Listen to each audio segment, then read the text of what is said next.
All right, the machine is on? Yes, it is. All right, good evening, ladies and gentlemen. Welcome to the Howell Township Mayor and Council's Workshop Meeting Agenda, December 5th. Time is 7:15. Officially call this meeting to order. Ms. Woolman, would you kindly read the opening statement and call the roll? Let the minutes reflect that adequate notice of the holding of this workshop meeting of the Howell Township Council was provided for in the following manner: by the posting of a copy of said notice upon the bulletin board in the Township Municipal Building on December 1, 2006, by the faxing of a copy of said notice to the Asbury Park Press, Tri-Town News, and Star Ledger for publication on December 1, 2006, by the filing of a copy of said form of notice in the Township Clerk's office on December 1, 2006. The public will be allowed to attend and will be allowed to participate pursuant to the Open Public Meetings Law. The public is reminded that civility and decorum will be maintained during the meeting. Any contracts awarded at this meeting or between now and the next meeting will be required to comply with the requirements of Public Law 1975, Chapter 127. Roll call. In accordance with the Fire I'm sorry. Prevention Code, be You're advised done. that this facility is designed with 3 emergency exits for your safety. The locations are as follows: upon exiting the meeting room, they are to the rear, to your immediate left and immediate right, and at the front of the meeting room at the left of the dais. Furthermore, smoking is not permitted in the municipal building. Please take note that this meeting is being videotaped for possible future broadcast on Howell Township TV 77. Roll call, Mr. Malavey? Here. Mrs. Showmaker? Present. Mr. Tabasco? Here. Mr. Walsh? Here. Mayor DeBella? Here. All right, I understand we have reason to go into executive session. Is that right, Mr. Chunietsky? Yes, sir. All right, would you kindly read the appropriate statement? Whereas Title 10, Chapter 4, Section 13 of the New Jersey Revised Statutes require that the public shall not be excluded from any meeting of a public body unless a resolution authorizing such exclusion is adopted at a public meeting. And whereas the Township Council of the Township of Howell has determined that such a closed meeting is required to discuss certain matters which are exempted from consideration with the public in attendance under New Jersey Revised Statutes 10:4-12. Now therefore be it resolved by the Township Council of the Township of Howell that the public shall be excluded from the next portion of this meeting, and that the Township Council will reconvene in public session thereafter. Be it further resolved that minutes will be kept of the meeting in closed session, and the time and the circumstances under which the discussion conducted in closed session can be disclosed to the public cannot be determined at this time. We need a roll call, please. A motion and a second, please. I'm sorry. So moved, Mayor. We have a motion Second. and a second. Any comments? Hearing none, roll call, please. Mr. Malavey? Yes. Mrs. Showmaker? Yes. Mr. Tabasco? Yes. Mr. Walsh? Yes. Mayor DeBella? Yes. All right, we're going to go into closed session. We should be out by 8 p.m. We'll adjourn from the public until then. Okay. I'm going to reconvene the meeting to order. Welcome, ladies and gentlemen. This is a continuation of the Howell Township Mayor and Council's workshop meeting, December 5th. The time is 8:15. The council began the meeting and adjourned into executive session. We're now going to get back into our regular session. I would ask that everyone please rise for a Pledge of Allegiance. I pledge allegiance to the flag of the United States of America and to the republic for which it stands, one nation, under God, indivisible, with liberty and justice for all. I'd ask that everyone please remain standing for a moment of silent observation in thought of the many troops defending this country all over the world.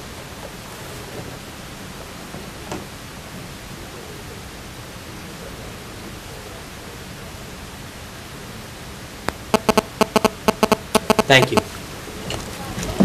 Ask for those rear doors to be shut before we Yeah, start the meeting. folks coming in the back, if you wouldn't mind, if you would just shut the rear doors on your way in, please. All right, we're going to begin with reports of township officials. Mr. Chunietsky, we'll start with you. I believe under your report we have a public recognition. Yes, sir. Okay. At this point, I would invite Ms. Flaherty and members of the Recreation Department and the Recreation Committee to come forward. If anyone here from the Recreation Committee, please come on up. I know we have our Recreation Director as well. If you folks would come on up. You want us out there?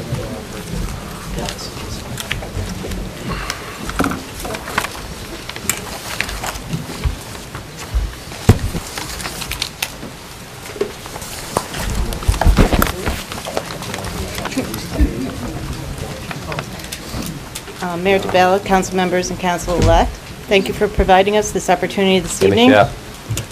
Yeah, much closer. Say it again? Yeah. They can't, Okay, sorry. Mayor DeBelle, council members of the council-elect, thank you for providing us with this opportunity this evening. For those of you who don't know me, my name is Michelle Flaherty. I'm the Howell Township public speaking, I'm not good at it. I'm the Howell Recreation Advisory Committee Chairperson. I and the entire Recreation Committee would like to take this opportunity to recognize two special people who have tirelessly supported our committee and have made our volunteer time worthwhile and productive. At this time, we would, on the Howell Township Committee, Howell Recreation Committee would like to honor Councilman Malave and Deputy Manager Helene Schlegel. Will you please come down?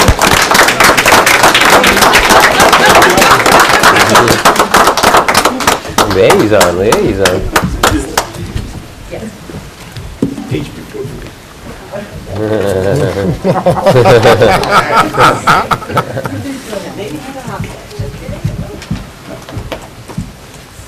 We'd like to present this to Helene Schlegel for her extraordinary service and dedication to the public service faithfully rendered to the Howell Township as Director of Parks and Recreation from 1998 to 2006.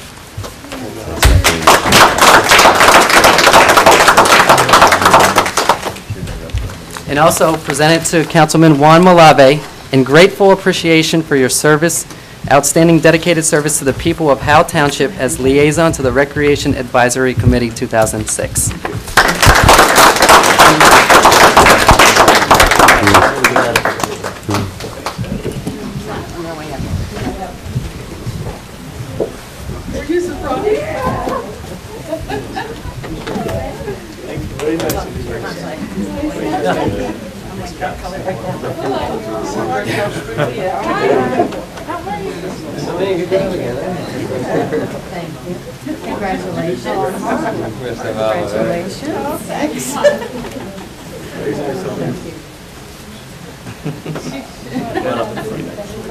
absolutely.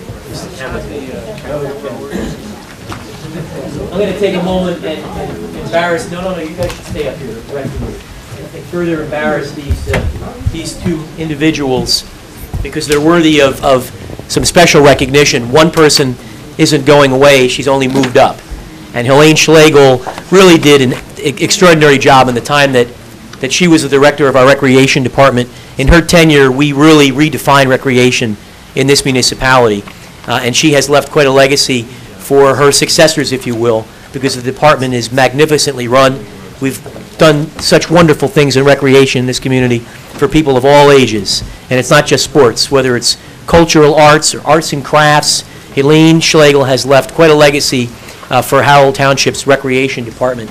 And she has moved on, obviously, to a much greater role in our township, of which we're delighted in a much greater management role. But she will always have a special place in the history of this community for her efforts as recreation director. And she really is most deserving. And I want, on behalf of the council, thank the committee for your very generous gesture with this award.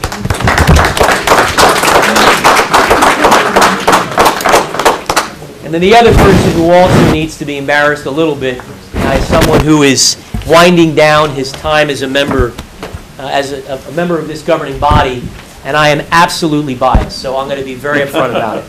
Juan Malave is a dear personal friend, and there is, in my judgment, no finer person that has served as a member of this municipality than the person here to my left.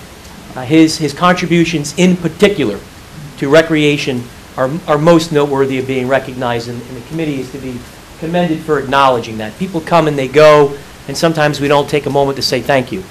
And Mr. Malave served as our recreation liaison for the entire time that he was a member of this governing body, had a tremendous participation with the Recreation Advisory Committee, made virtually every meeting, attends virtually every recreation event, and has been an advocate in the time that he was on this council for anything to do with recreation. He is the person that really pushed so very hard for the park that's going to become a reality in the Freewood Acres area of the community, fought for it at the budget, continued to push for it, and truly has had a great impact on recreation for this community. And he'll be remembered for many things, many positive things, for his 4 years on this governing body, primarily for his integrity and his compassion. but he'll also be remembered for the wonderful things he's done in recreation for people of all ages. And again, I'm grateful to the committee for taking a moment to recognize this guy, because he's a good man. Juan Malave.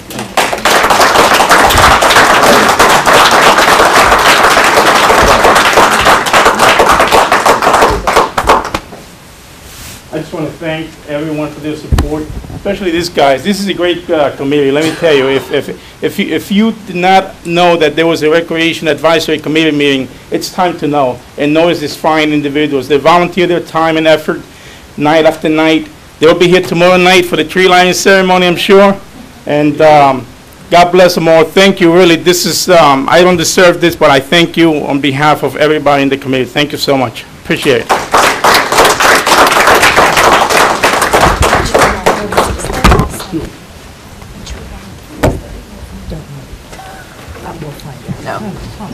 They'll make a note, so it'll be fine. Yeah, I'm sure.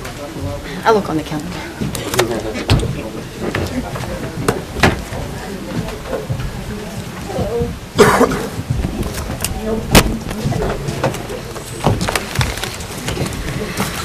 All right, Mr. Chinesky, we're off to a good start, so let's keep it positive. Okay. What do you have on reports? Just a couple real quick items. One is just to remind you and the public that our next meeting on the 12th is for the review of professional contracts through the respect to the RFP process. Council has in this room back here 2 large boxes weighing about 20 to 30 pounds each, and you're free to take them. In your packet, though, you will receive a summary from us of what's in those packets. So that'll be next Tuesday night. Okay. Mayor, there's been some discussion and that has been brought to my attention, concerns with regard to Howell Township's third-party billing process and the rescue squads in the community. And I just wanted to quell any sort of concerns that might be out there. The Township's approach with respect to how the ambulance squad associated with the police department will not change in terms of how the other agencies are called out, who has priority. The procedures will remain exactly as they stand now. So there are to be no concerns with respect to that matter. But we are getting ready to proceed with third-party billing, and we will simply be reimbursed for the work we currently do. Good. Okay. Finally, I was asked to report on Memorial Drive with respect to the closing of Redbud. We've worked out an arrangement that will allow access of emergency vehicles into the site, but we will be closing it. We're going to give the residents who live there approximately 2 weeks. We'll be posting a sign saying on or about the state this access road will be closed and that Memorial Drive is now open. And then finally, there was we received a number of phone calls in my office, and you may have as well. One from the Asbury Park Press, and I needed to address this matter publicly. We are in the midst of both our road overlay program and our road striping program. At the Toscana section of Four Plains Road, we laid down some lines. The following day, those lines were tore up by a contractor doing road overlays. I just want to be absolutely clear that that wasn't the township's road contract. That portion of Four Plains Road associated with the Toscana development was receiving its final overlay by the developer. And as part of his approval, he was required to redo that section of Four Plains Road. So any disruption to the lane markers we put down, he's responsible for putting back. Okay, we go out of our way to make sure that any roads we overlay aren't also receiving striping. So that wasn't, a township program there. And that wraps it up for my report. All right, terrific. Mr. Malave, we'll start with you, sir. What do you have on the reports? Mayor, I have nothing except just to remind everyone that tomorrow night or evening at 6:30, right here in the municipal complex, There'll be a tree lighting ceremony taking place. It's going to be a fun event. Please come on out, bring your kids. Santa's making an appearance. The evening is going to end up with fireworks, and it's going to be a fun event. So I'm looking forward to seeing everyone there tomorrow night. That's all I have, Mr. Mayor, for right now. Great, thank you, Mr. Malabi. Mr. Tabasco? Just echo what Juan just said. Happy holidays, everybody. Before Juan and I are back again on the 19th, Hanukkah will have already started, so happy Hanukkah. Okay, very well. Absolutely. Mr. Walsh, reports? Like Mr. Malavi, Mr. Tabasco said, hope everybody has a nice time tomorrow night. I'll be out of town on business. Regretfully, I would love to be here. My family will be here. I believe there'll be fireworks. Supposed to be a beautiful, nice, chilly night in Howell Township. Hope you all enjoy it. Also, I'd like to congratulate the Howell High School football team. I had the privilege of going Sunday night to the state championship game. It was a wonderful night for Howell Township. I would imagine there was anywhere from 3,500 to 4,000 people from Howell up at Rutgers Stadium. It was a great showing from the community up there to watch our children play. It was a very good game. We came on the short side of the score.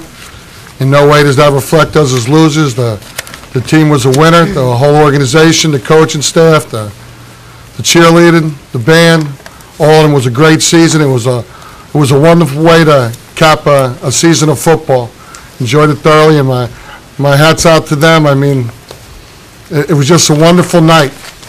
Enjoyed being there more than I enjoyed being in a sport event in a long time.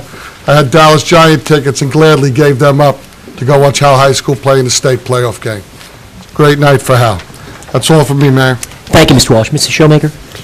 I always feel like I'm all business. I have a couple of things I'd like to address since we're near the close of the year, Mayor, that we have had on the agenda for some time, and I just want to remind the council, our township manager, our deputy manager, and our esteemed attorney on a few things, if that's all right with you. Please. First of all, I'd like to know if I'd like to follow up with our adult-oriented business ordinance. This goes back probably, as sitting here as a councilwoman, the longest. This goes back to 2002, and we have expended a number of dollars, and as far as I know, as of this date, we do not have a finished product on an adult-oriented business ordinance. I'd like to hand to the township manager what I have dated from February 21st, 2006 in regards to that, and I'd like to find out exactly where we are. Have we just put it on the back burner? Are we going to pursue this? What have we expended? So on and so forth. That's number one. I'm going to hand him over, Tom. Next, I know that we paid a planner, Fred Kniesler, some money to do the scenic roadway plan so that it consisted with the plans of Monmouth County and Freehold Township. And to the best of my ability, we did not receive that plan because there was a situation where he said that the township owed him some money, back and forth, it wasn't done, it was so on and so forth. I would like to find out if we ever received that documentation on that, if it was completed, and if it was paid or not paid. And Mr. Chernicki, I'm going to hand this over to you. This is number 2.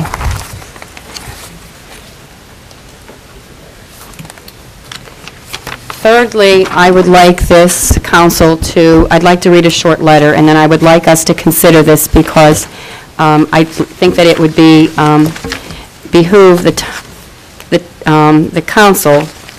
Also, it would help Route 9, the looks of Route 9. This was addressed to myself from John Blewett Incorporated, and I'm assuming that I received this because I had reviewed, I think I went over to the Monmouth County Recycling Center, and I had visited their recycling center to see exactly how it works. But it says, "Dear Mr. Showmaker, as you are aware, we hold the only 3 junkyard licenses available in Howell. We have sold the property on Route 9, and at this time would like to request a change in the Township ordinance dissolving that license and stating that there are only 2 licenses available in the Township.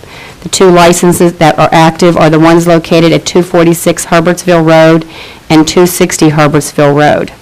I had some concerns about the junkyard license being right on Route 9, and now that the property is sold, I am concerned that that license goes with the property, and can we indeed dissolve that particular license so that no one can hold a junkyard license on that Route 9 corridor? Mr. Gannon, I think that's something that you may have to address, and I would like to have that on for discussion, because I think it would be a good thing for us to consider. That's number 3. Who's the letter from? John Blewett. From him? Yes. He owns the license? Yes. Well, the license goes with the property. I wish he had asked us that, though, before he sold the property. Yeah, so, but that's something we could, the license wasn't sold with the property, I don't think. That, we have to find out. I don't know, Mr. Chernicki. Yeah, I wish, okay. I'm very happy to see that the evaluation has come to, reevaluation has come to a close, and we are going to have some answers on that. Mr. Chernicki, I have Mayor, if I can, I'd like to address the Township Manager. I have a list of questions that I've kind of held off through the past few months, but I really would like to, I'm going to just address them. I have them written out, I've had them for some time, but I would like to have them answered, and I would like to have them in writing, if so. First of all, I would like to know,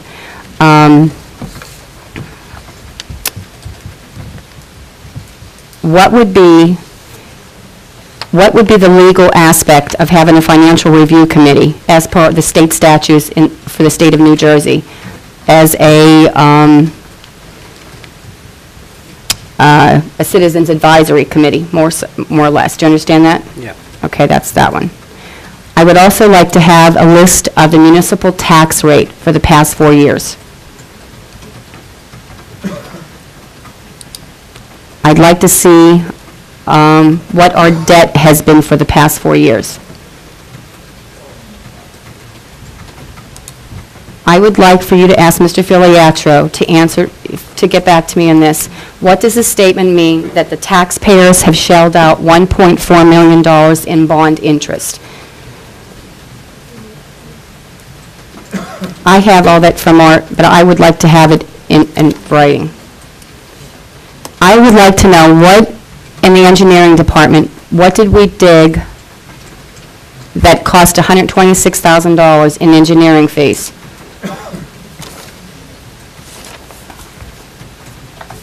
Also, I know that it was stated that we had a 40% increase in professional fees, and Jeffrey, I think, should have a spreadsheet on that.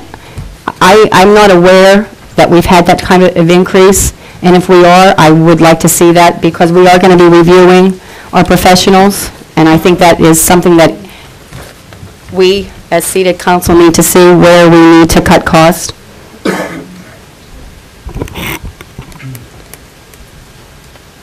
And I know as the financial liaison here on the council, I have to tell you that I know that we have this new, I hate this. Jeffrey knows, I hate this new financial sheet, because it does not really tell you what's what. It's not like the old one, Jeffrey. But I know it makes your life easier. Mrs. Showmaker, for everyone's benefit, people down here, what is it that you're referring to? Our the statement that we get. Every month we get a statement that tells you everything that has been paid. Are there any bills that we pay that aren't disclosed to the public that are on this monthly sheet, Jeffrey? No, all our disbursements are on there. Every disbursement that we pay is on this sheet every month. I'm not questioning you, I'm just asking you. I'm not questioning you, I'm asking you. Okay. Let's see. I think that's it. I think that's it. For reports. I also would like to say that I'm happy that you addressed the ambulance, the first aid question, because we did get an email in regards to that, Tom, and I would like for you to keep us informed, because it was a very strong email that I think every one of us received. And it's easier if we address the issue up front in public than to let it get out of hand. And I would like not to see that happen in regards to the matter that was discussed. Right, I have a few things under reports. Mr. Czerniecki, we have our financial statements and our audits as of 12/31/05. When will we get some presentation or executive summary, if you will, on any of the salient points? Have you, Mr. Filiatro, thought about that? Of the audit? You do have in your packet, Mayor, the recommended areas where we can do some correction, but it was generally a very favorable audit. Agreed. But I can definitely schedule a review for you if we do we normally do that? We have had in the past the township auditor come in and review this. I didn't know if it was something we had to do from a statutory perspective, and I just open it up to the council. What council normally does is adopts a corrective action plan. Yep. Which spells out areas where we could strengthen our processes. At least that's been my experience. But if we do something different here, I will review that and get back to you. I don't have a problem with that. I guess my secondary follow-up is, first of all, that kudos to the courts department. Their report came back without any corrective actions that were required, and I trust you'll extend our thanks and congratulations to the court administrator, similar to the Animal Control Department. And quite frankly, for a municipality of our size, I took the time to go through the report, and the observations as noted through the municipal audit, overall, based on the size of our operation, at least in my view, were minimal at best. So I'd like to publicly thank Mr. Filiatro and his department, because we continue to get reports exactly like this that speak to the efficiencies and the effectiveness of his operation. And it really is a tribute to the municipality that his office continues to excel and to do things in a way that is consistent with best practices. So there were a few things that were here. I would request that you keep us abreast, obviously, the council, of how you're going to implement the very minor items that were in here by way of recommendations. Absolutely. Did you have a comment, Mr. Filiatro? Just a few. The orders per se, there was $3,000 adjustments made from my figures to the audit figure. So we didn't feel, there were only 3 minor comments on the audit, so we didn't feel it was a serious enough matter that to ask the auditor to come in, and I think certainly we can have him come in and make a presentation, at council's request, but we didn't think it was an overriding thing. We have gone from, in 14 years, we have gone from 26 pages of audit comment to 3 comments. Yeah. This report, on a serious note, I can't thank you enough. This report is outstanding. And I just raised it because I didn't know if we had an obligation under the statute or something to have them come in. If we don't, I'm certainly satisfied, unless the council feels otherwise, that the only obligation you have is there is a group affidavit that you sign that you have reviewed the audit, and I prepare a corrective action plan on your behalf. Okay. And both those items will be on for the regular agenda on the 19th. Terrific. Okay, good. Thank you. That's all I had on that. Can I ask one question on that? Go right ahead, sir. So you want us to review that by the 19th, Mr. Filiatro? Yeah, you on the group affidavit, you certify that you've at least reviewed the comments and recommendations, which I think we just did. Just want me to read the whole thing? I'll make sure I read it by the 19th. That's all I'm asking. Well, certainly you're welcome to if you can get through it without falling asleep. I can get through it. Thank you. Yeah, the affidavit's just there in case there was serious findings that the mayor and council was aware of it. The affidavit really serves the purpose that if in the event there was major problems, that the mayor and council, the council-elect have read it and are familiar with it and are going to follow up and clean it up. Terrific. There were a few things that I thought were noteworthy of recognition, as we all received in our correspondence. We did receive a grant in the amount of $65,237 from the state of New Jersey. It's an enhanced 9/11 grant. This grant money will be used to upgrade and improve our 911 center, which provides dispatch services for police, fire, and EMS. One of the specific value-added features, according to the grant we had applied for and that we've gotten, the new equipment will have the ability to locate a wireless cell phone within a 300-foot radius as opposed to the cell tower. So that's great work on behalf of our emergency management organization. We also received notification of another grant we had applied for, this to the New Jersey Department of Community Affairs. We received a Smart Future Award. It's a $40,000 grant. It provides the municipality with funds to plan and effectively implement state-of-the-art community environmental center. Now, this was a topic of much discussion regarding what we're going to do with that environmental center, and it was our collective judgment that it was really a duplication since we had an environmental center at the Manasquan River. So I'm hoping that we can allocate this $40,000 to something else, potentially a project with the Grange. I mean, do we have any limitations, if you will, or any caveats about how we could put this to use? Mayor, we, as a matter of fact, we met with the Smart Growth representative this week, actually, to review that grant, and we had requested a number of things. If you recall, we did something called a charrette with the Freewood Acres Park, and we had asked if we can possibly use those funds to do a number of neighborhood studies, from ground-up type neighborhood studies.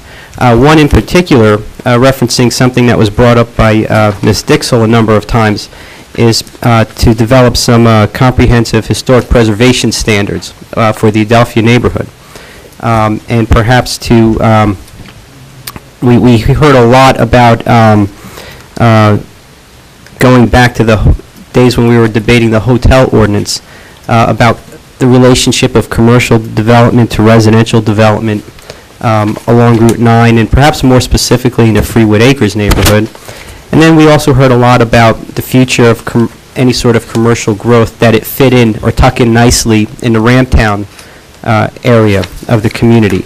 So we thought it would be great to use these funds to really have a neighborhood-based planning initiative. That's typically what the Smart Growth Grant funds, and we're exploring the possibility of using that, and we met with staff members. Obviously, we wouldn't change anything without council's approval on the presentation first, but yes, we were aware of this grant and that we needed to perhaps redirect it. Okay. And then the last one, we got rather significant DOT grant in the amount of $160,000. DOT grant municipal aid for Yellowbrook Road as a part of our ongoing road repair program. So I want to acknowledge Lisa Taylor and Mr. Nunziato and his staff.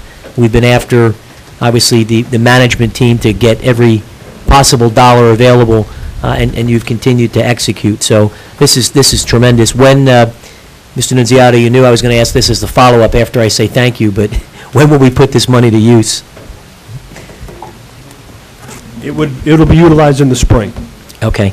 And what specifically will we be doing on Yellowbrook? Is this a major overhaul? What will actually happen? It is actually going to be the reconstruction and overlay from Cranberry Road to Route 33. Okay. Which is primarily the whole road. I mean, that's the commercial portion. Section. Correct. Okay. And I would imagine at the right time, we'll coordinate with all those businesses, because there will be some interruption, obviously, to their commercial commerce, if you will, to let them know, give them some heads up in advance. We'll make note to do that, Mayor. I would like to point out, on behalf of this staff, that, or point out that many of these grants require strategizing and planning over many years, and really getting to know who the grant makers are there down at the state. And it takes a great deal of initiative on the part of these employees and executive skills, and I'm very proud that they take this initiative on themselves and get these monies for our community. Yeah, I couldn't agree more. It's a great job. All right, that's all I had under reports. Is there anything else anyone needs to add under reports? Ms. Malave? Just a quick question, Mr. Mayor. I noticed that on Easy Street and Newton's Corners Road, there was some road work done. We've had the flooding issue there over the past several years. Is that now fixed, that flooding issue, or is it just a Band-Aid on a big one? We actually did some maintenance on the inlets to improve the drainage in the area, but it is still short-term. The long-term solution, we are still working on some of the easements to... You need to obtain some easement. Correct. In fact, just to follow up on what Juan said, I had heard from a couple of residents that right after we did that overlay, potholes started forming again because all that rain came. So we still need to finish off what you're talking about, but even since, what's it been, 2 weeks, maybe 3 weeks since the road was put down, there's already potholes forming there because of all the water that gets in that corner. You've probably seen it. Not really, but I'm sure it's there. Okay, thank you. All right, anything else under reports? Mr. Howell, did you want to make any comments? No, thank you, Mayor. Okay. All right, let's go back to our consent agenda items. This obviously is our workshop session, so I'll just call the council's attention to the various consent agenda items. If anyone would like to comment, make a question or inquiry on any of those items, including the motions, please do so. Consent agenda items. Mayor? Yes, Mr. Chinansky. We do have add-ons, I see, as well. Right, but this is a consent agenda for the following meeting, all right?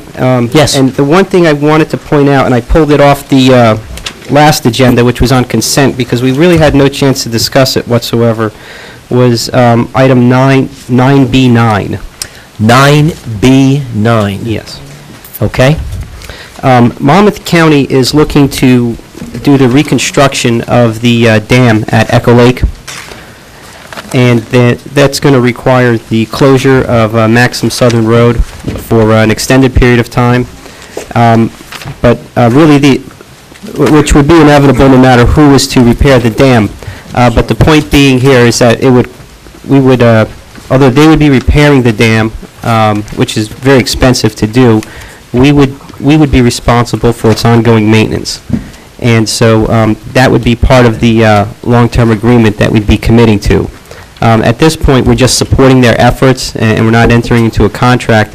But I just want to be clear that this involves the closure of the road, and it also involves a long-term maintenance obligation on the township's part, which we are recommending. I just didn't want it to be on the consent agenda without pointing it out. And this actually is on, 9B9 is on for tonight. This action needs to be taken on this tonight. Correct. Now, Yes. in terms of the timing on this, when, and then in terms of the financing, you mentioned there's some obligation on the part of the township. How much? It would be long-term maintenance, so no immediate Okay. capital need, and they would be paying for the reconstruction. Mr. Nunziato, if I Right, may, Mr. Bill, do you have Chinansky, anything a comment? about the timing? Right now, what we're looking for is just support for the design. The design actually is going to be a new concrete type of bridge. And right now, the dam, which is an old tongue-and-groove wooden structure, actually, as is the bridge, is attached to the dam. So what they're going to actually do is rebuild the bridge, and then we will be now responsible for the dam. They're going to build it to our specifications. And with permitting, detour should take effect next fall, around September, October, at this point of '07, and probably continue into the spring to summer of '08. What's the impact going to be to residents that live in that area? Well, one of the reasons we actually had improved some of the roads in the area this year in the contract is because we're anticipating that there's going to be a long-term closure of Maxim Southern, so now Lanes Mill, Lanes Pond, all that area would primarily be the detour routes. Okay. You're recommending this construction? I mean, the design, if you will? Oh, absolutely, yes. Okay. All right, since we're on this point, does any member of the council have a question for Mr. Nunziato? Okay. All right, so back to any of the other consent agenda items. Was 9B10 taken off? Yes, sir. There's not that there were any bidding issues, just we haven't received the final recommendation from the architect. Just wasn't delivered tonight, and we felt more comfortable holding off on award till we receive that, but we anticipate it. So Is that being funded by grant? Yes, sir. I thought I voted against that. I don't know. Okay.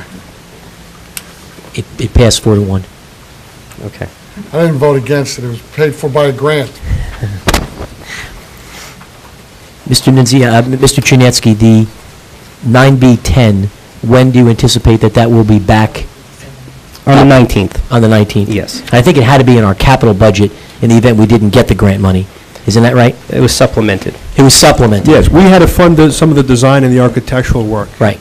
Yes. So those were the pieces to the question about, there was a vote, we had a vote on the supplementary items. Any other questions on consent agenda? In 9B11, can we take that off and vote on that separately? I'd like to speak to Mr. Newcomb some, I believe he's here tonight.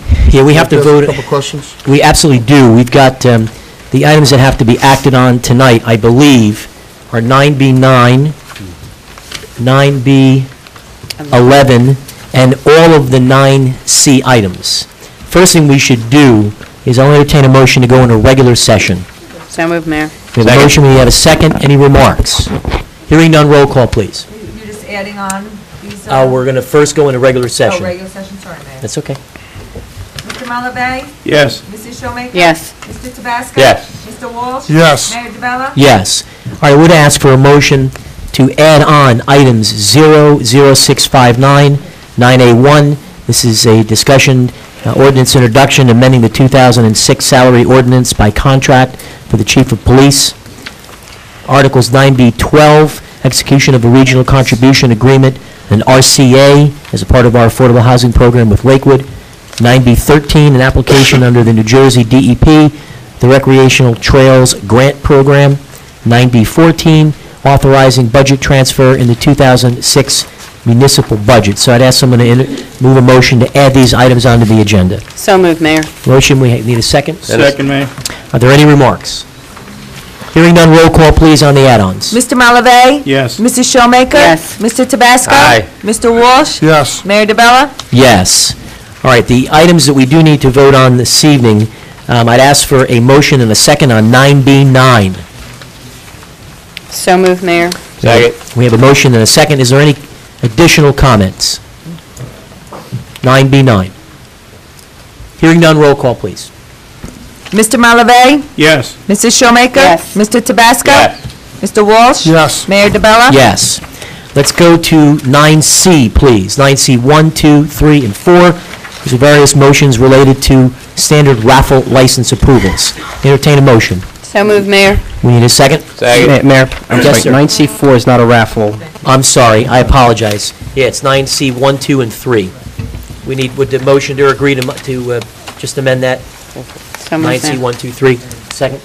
Yes. Second. Okay, so this is 9C 1, 2, and 3. Any comments?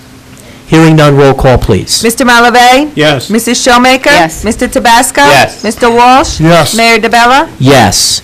All right, I'm going to ask the council on 9B11 that we obviously call up Mr. Newcomb to talk about that, give us a brief update, but I'd like to just jump to 9C4. We have a resignation.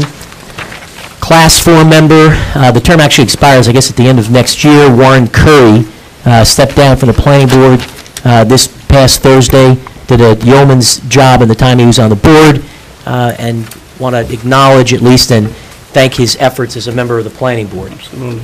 Yes. We should, are we going to entertain or discuss potential applicants to fill this position? Mayor, under, well, first we have to accept the resignation of the planning board member, Class 4. All right, so why don't we But have a I will- motion and a second to at least accept his resignation? So moved, Mayor. Second. Motion and a second. Any remarks on accepting the resignation? Hearing none, roll call. Mr. Malavey? Yes. Mrs. Showmaker? Yes. Mr. Tabasco? Yes. Mr. Walsh? Yes. Mayor DeBella? Yes. Did you want to make a comment? Yes, I would like to fill that vacancy. This is very important to have this vacancy filled. And I would like to see, I'd like to nominate Paul Sayre to take that Class 4 expiration time, 12/31/07. So 1 year. Mr. Mayor, I would second that motion. We have a motion and a second. He is on the zoning board, yes. When does... No, it's not. All right, hold on. We'll entertain the meeting up here. Thank you. So, Mrs. Showmaker, do you want to elaborate? You mentioned that he's on the zoning board or something. Somebody mentioned it on zoning board. Mayor, most of you that I think you've sat on the planning board with, Mr. Tabasco has. Mr. Marleve hasn't had the pleasure. It's unfortunate, Mr. Marleve, that you haven't sat on the planning board.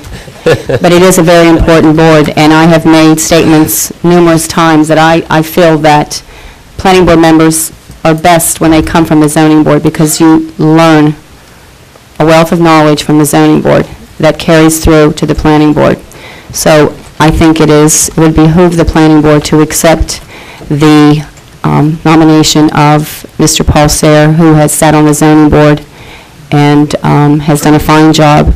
And I think that he would be a great planning board member, would bring knowledge to the planning board to help us continue our endeavors for the township.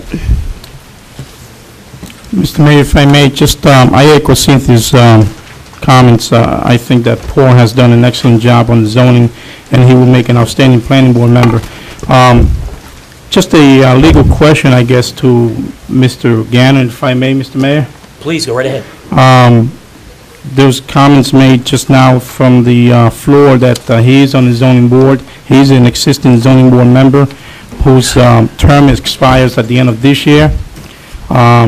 To my knowledge, he has not put in an application to be reinstated to the zoning board. I did talk to Paul. He showed an interest to going and moving on to the planning board. He asked me if I would consider him. I told him, obviously, I would. I know Paul personally. He happens to be a friend of mine and a fine individual. So is there any conflict, Mr. Gannon, to your knowledge, of a current zoning board member being on the planning board as well? Well, the municipal land use law prohibits being on a board of adjustment and a planning board simultaneously. Okay. So he'd have to resign, or I'm not sure when his term is up, but you'd have to be coterminous with being appointed to the planning board. Could this be then, you say, based on him resigning from the zoning board? Can I reword the motion? I'm sorry? And Yeah, amend whenever, that motion? if that's what the intention is, and the applicant or the person wants to do that, then he could make his resignation coterminous with when his appointment is. I'm not sure when Mr. Curry's resignation... Did the zoning board meet last? It was effective as of the end of the planning board meeting this past Thursday. So can I amend the motion to say contingent on the resignation of his being a zoning board member? Okay, then I will amend that motion to reflect just that. All right, so your motion is you are Not appointing Paul Sayre, the one-year unexpired, contingent upon his resignation from the zoning board. That's correct, The end of Mayor. his resignation. All right, who was the seconder? I was, and I would second that. You agree to amend the second? Yes. Okay. All right, additional remarks, any additional comments? Should The we man of wait good until, character. should we wait until he resigns, Mr. Gannon, or doesn't make a difference? Well, I think the form of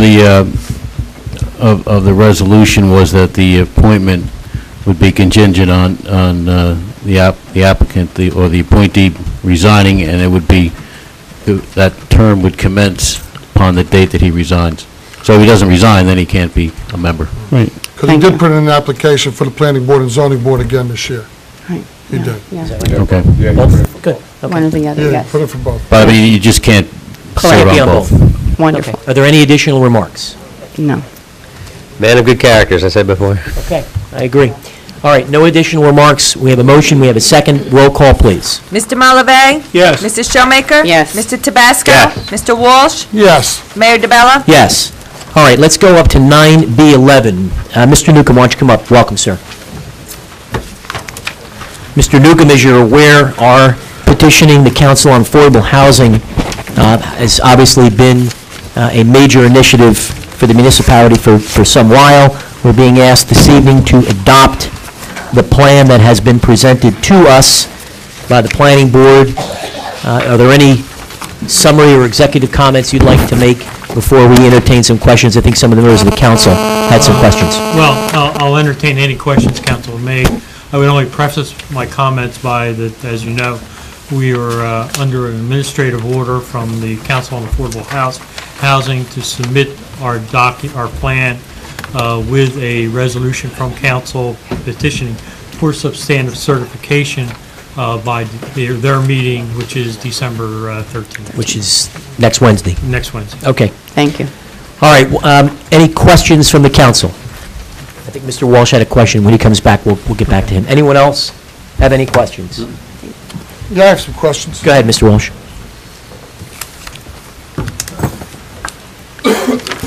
I've had some lengthy conversations. I spoke to Santina Babasi today, our co-attorney. Did she call you? I was aware of that. Okay. On some of these anticipated developments you have being built, why would we be adding them into our growth share? Do we have to? And won't they add more affordable housing obligations to the township? Okay. The way that COA works, they break down the projects by projects that are actually approved, projects that are presently before the planning board, and projects that are anticipated. We've become aware of those projects through the development of the master plan. I emailed you back an email after Tina asked me to do this. I wouldn't know. Okay, well, I did it. Okay. But what basically the email did was it basically, as Tina basically asked me to, was to give you an idea of when those projects were became aware to us, and that was basically in April of 2005. The Master Plan Subcommittee had a series of hearings where it had a number of individuals who were interested in doing age-restricted projects come in and actually make presentations to the Master Plan Subcommittee and their work on the Master Plan. So that's, in essence, where we became aware of those projects. And COA does basically want you to project through those projects. You have to remember that COA will be in 3 years, will come in and actually do a monitoring of the progress that we make. So that if those projects do not come to fruition, don't move to a point of application, we then can restructure the plan to remove them from that list. So it's not, the plan is not stagnant or static, so to speak, because of the monitoring process, which will take place within 3 years. So a vote for this fair share plan is like giving approval to these developments that you anticipate being built? No, they're not giving any approval to anything that is on that list at all. All we're doing is, instead of being ordered by COA to meet the NJTPA, North Jersey Transportation Authority figure projection for the township it basically, I think, and it behooves us, we get a presumption of validity by, making projections that we have. Primarily, the bulk of these are carried significantly by the number of approvals that have been granted thus far by the planning board and applications that are pretty much in the queue, so to speak, with the planning board at this present time. But like I said, in 3 years, if a number of those projects, even the ones approved, go to some other use or something like that, that does not generate a growth share, they would be removed. We're going into it's interesting, we had a technical review committee meeting today with several applicants, and several applicants were upfront with us in saying that their projects are actually quite significantly slowing down. Colts Neck Crossing, for example, we made the comment, how many units do they possibly think that they'll have in the ground next year? The number was like 35. So, I mean, which is a lot significantly less than what, was anticipated by them and by others, I think. So that's, the 3-year monitoring process is something where we'll, in essence, be re-looking at the plan again. If we don't, Mr. Newcomb, if we don't pass this tonight, what's the impact on this December 13th mandated color The warning? December 13th mandate is that we will be exposed to builder's remedies. Okay. Enough said. The council told Tina that when she appeared before them back in October, and, that's all I can really say. Any other questions for Mr. Newcomb? Mr. Newcomb, according to your projections, we're going to have 2,145 projected more homes built by 2013, and that's without any additional developments done from the rezoning of some of the other things that are proposed. Is that correct? Yeah, that is correct. That's based on, projects that are approved and projects that are before us and projects that are anticipated. Anticipated. Pardon? What do you mean? Define anticipated. Projects that we anticipate submitting an application for approval, such as the ones that Mr. Walsh has been questioning. Oh, so it doesn't include them, okay. Yeah. All right. I'm looking at them. I saw plans for the boulders. I didn't believe that there was 300 homes in those two projects. Are there? That is the number that they gave us back in April of 2005. So that's, it's two projects. You got to remember, it's two projects. One was 150 and the other one was 150. Where are they at? The one is on Tinton Falls Road is the 150, or one of the, it's a total 100% age-restricted project that they have anticipate doing. And the other is on Route 33, and that is an age-restricted, total, just age-restricted market project with an affordable contribution, as required by ordinance. Now, when I look at this fair share plan, one of my questions to Ms. Bombacci was, it doesn't show age-restricted. Why? In terms of being identified, in terms of the chart. Yes. And we could do that. I mean, that I would not think would be something. We should be doing that. We could make it in the column, we could basically identify, as we do with the block and lot, say it is age restricted. I don't think that would require going back to the planning board. That's just what I would consider an administrative change. I'm sorry. Well, what happens if the planning board said, no, we don't want to change it back to age restricted after we vote for this? Doesn't make a difference. We're the final. Well, I think the planning board anticipated being age restricted. They were well aware. Are any of these others that are here anticipated to be age restricted? The other one is South Knowles at Howell.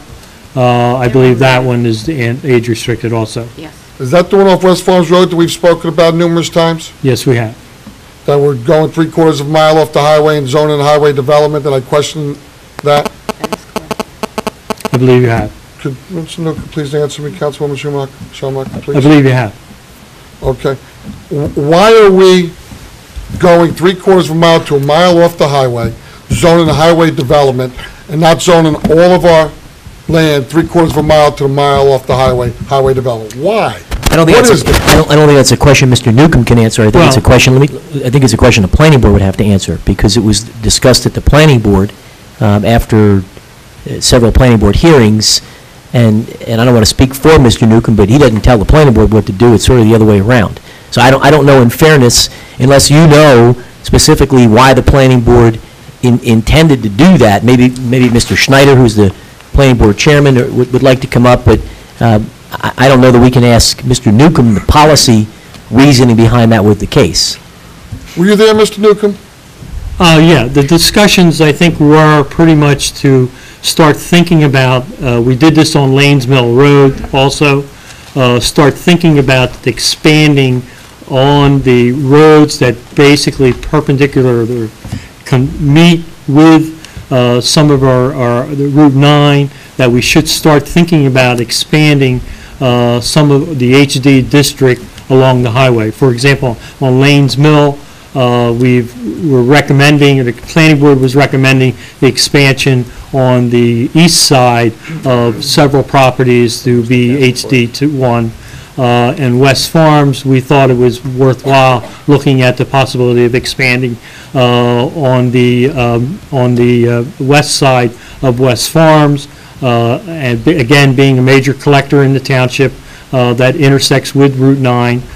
We have a project also on the west side of Route 9 that, where there was some forethinking, I think, on part of the planning board in terms of expanding along the HD1 along West Farms Road, so that in essence you have better traffic control where you can have access, onto the collector road and then feeding into the principal arterial, which is the Route 9. It basically, restricts the number of the turning movements, things of that nature. Mr. Newcomb, there's about 11, 12 miles of Route 9 in Right. Howell Township, correct? I believe there is. Okay, and this is the only part, 3/4 of a mile to a mile off the highway. It's the largest one, yes, it is, but, like I said, we did the same thing on Lanes Mill Road. So there is consistency with another? Well, the thinking was that basically major projects would have a way of basically, and also you're noting the projects in those areas, you're concentrating it more, and not, limiting the number of curb cuts that you have onto Route 9. Well, we'd have 4 lights if this project went up within 3/4 of a mile of the highway. We'd have one at this project, one at the 4-way stop right now at 4 Plains and West Farms Road, one at Home Depot, and one at the highway. What does that do to traffic? If they're synchronized, the flow of traffic can move quite well. The flow of traffic right now, I was on Route 9 last week at 5:30 at night. I was backed up 2 lights before Stewart. After that was 4 lights to get to Stanley Boulevard, and then 5 lights to get to Aldridge. It was 20 minutes to get from before Stewart's to Aldridge Road at 5:30 at night. But these lights aren't on Route 9 you're talking about. Pardon? The lights that we're talking about are not on Route 9. No, I believe Mr. Walsh is referring to lights I'm that referring on to West West Farms. Farm Road, but we keep on Yeah, putting we're- more traffic filtering on the Route 9. I mean, what are we gonna do, be backed up to Home Depot from Aldridge Road? Mr. Newcomb, what, was this area is currently zoned mobile home park, is that right? Right, And that's pretty high-density housing. right. So if the zoning was maintained as mobile home, how many mobile home units could have been built there? There's approximately 11 per unit, per acre. 11 units to the acre. Yeah, 11.7, I think, exactly. We heard comments from people all the time that those numbers would be pretty intense. And how many acres are there? 11 single-family units, There's several hundred acres there. so there's several hundred. Right. So we Some of could, it is environmentally constrained. all right, so let's say it's even 100. So if there were 100 acres at the current zoning, talk about the concerns for high-density housing, 11 units to the acre would seem to me to be a bit of a concern, unless I'm missing something. 11 units to the acre, and those aren't age-restricted, right? Mobile homes are, you could put No, you kids in can't, they there. do not qualify as affordable. So if somebody built that mobile home park, we could be looking at several hundred units that could go back there? Is that right? Right. Okay. That's apples to oranges, though. A mobile home park, nobody's putting in 1,100 mobile homes now. Well, unfortunately, What if it's been zoned out for how long, Mr. Newcomb? How long has that been zoned for a mobile home park? I don't know. Many years? I would assume so. It's prior to my tenure with the township for 2 I years. guess my only observation is, in the housing market the way that it is, with the need for affordable and moderate housing the way that it is, anything that's zoned 11 units to the acre would strike me as being a potential concern, particularly with the need for affordable units. So it strikes me, if we leave it at 11 units to the acre, that's a problem. Mayor, can I interject for a Go second? ahead. I don't know what you two are talking about as far as arguing over, what's the point here? I don't know. You guys have been going on for 10 minutes about something, there hasn't been a point made. What's the point? Listen, I have a difficult time. Traffic's getting very bad all through town. Rezoning all these areas to put more traffic, okay, isn't going to help the residents of Howell Township more and more.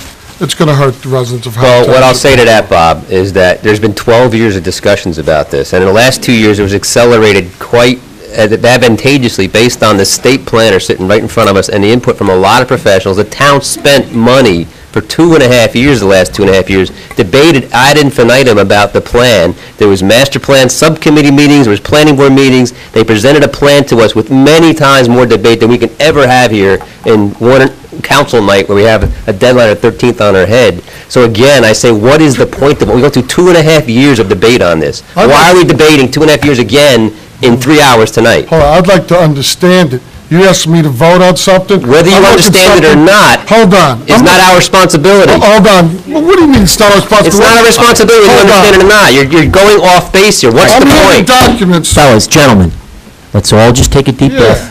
Let's all take a deep breath. If you have questions, Mr. Walsh, I want them answered. please I want ask a your point. questions. Get to the point.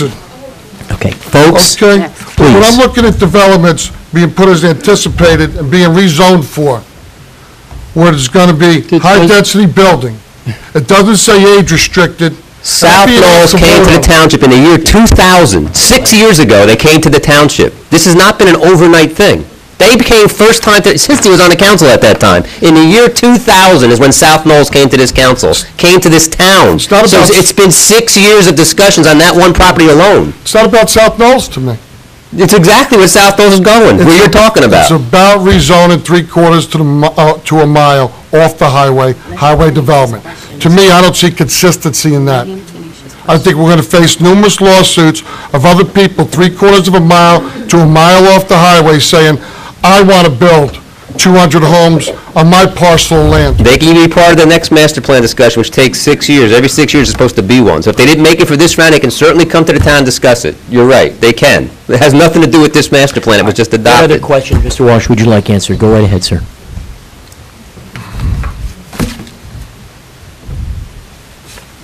We discussed the 1 acre parcels. That's not, does that have anything It's to do with not this? pertinent to this. Not pertinent to this? No. Okay. Okay. I mean, we'll have that discussion later if you want to. I mean, when we continue the hearing. Yeah, when we go back to the ordinance, but this is Yeah. this is the fair share plan, it doesn't have to Yeah. do with that Right, I zoning. beseech you to, that this does not change anything. This does not rezone anything, all right? This does not rezone anything right now, as this plan does it, all right? All this does is implement basically your strategy in terms of implementing the fair share plan. I mean, the RCA's, the idea of you bringing in a nonprofit to build on municipally owned land, all those strategies, they're the things that actually implement the plan, and they are the things that are laid out in this document. So it doesn't really, this document, and you're not approving it, what you're doing is in essence endorsing it, and you're petitioning the council, all right, to Council on give you Affordable Housing. Council on Affordable Housing, to give you substantial certification. All right, are there any other comments or remarks? Which gives you a window of protection of 2 years, in terms of any builder's remedies. Mayor? So, Mr. Gannon, can I ask you a question, sir? You certainly may, go ahead.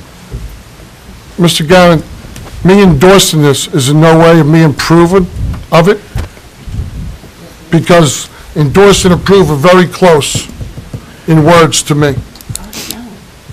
I think in this case, you could consider those to be similar. All right, Mr. Chudnetsky, you had a comment? Yeah, I just wanted to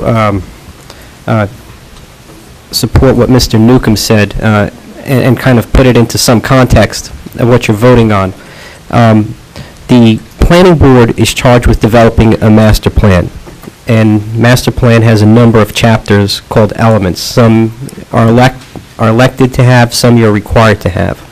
You're required to have a housing element and a fair share plan as part of the master plan. The other elements, like the land use element, the other elements, these all need to be consistent within the plan. They can't be inconsistent. At this point, in order to protect the township from a builder's remedy, we have a step to take. And that step requires us sending to COA a plan that was duly adopted by the planning board. And that is, developing that plan is the role of the planning board. And so we are simply sending them this plan saying our community has done this. Specific issues with respect to zoning, the council's going to have to adopt a zoning map that spells out where the zones are, and then what we'll be debating later are the parameters of what can go in that zone. That's not what's required of us now of COA. And whether you agree with this or not, we sort of have this hammer over our head where we need to get protection from builders' remedy suits. So I just felt it's important to point that out. Good. So this can be brought up and can be altered in the near future. The planning board is the only body charged with developing a master plan. You don't approve their master plan. The planning board does that. You can adopt an ordinance that's inconsistent with the master plan, provided you explain it on the grounds of public health, safety, and welfare. So the answer is yes All to right. his I have question. Mr. Newcomb, truthfully, I have a very difficult time after having went through this, that it wasn't spelled out age-restricted, non-age restricted. I mean, I deserved, as a council person and as somebody in Howell Township, to be able to look through this and understand it. I understood the numbers, but I didn't understand where they all were going. Okay? And I wish it would have been there. Well, we can add age restricted to, I'm going to ask a member of the council, when we get to entertaining a motion, to simply move 9B11, but in doing so, requesting that an appropriate footnote be made to any provisions that are age restricted. And again, this was talked about ad infinitum by the planning board. I don't think this was an intentional omission. I think the planning board members are so familiar, so intimately familiar, that when they pick it up and look at it after 2 years, it's second nature. I certainly don't think it was done to be misleading to anyone on this governing body.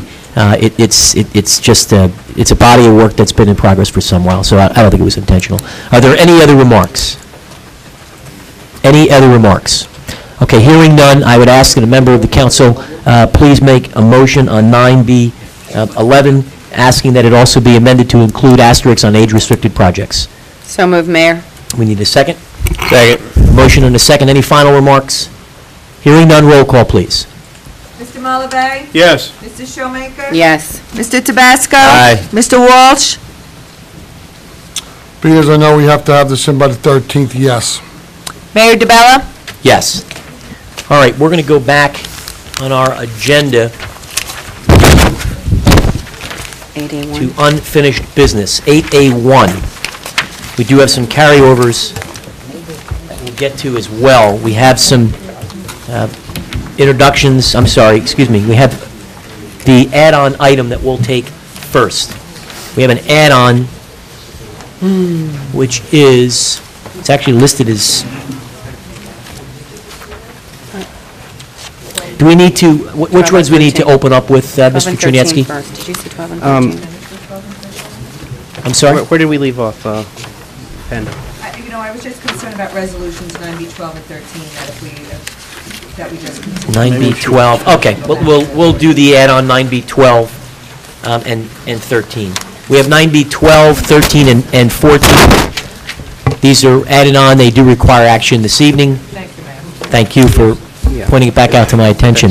Are there any comments, or is there a request for a separate vote on 9B12, 13, or 14? 14, we're not going to act on 14. tonight, Okay. just 12 and 13. Right. Okay, 9B12, execution of a regional contribution agreement, the acronym RCA with the Township of Lakewood.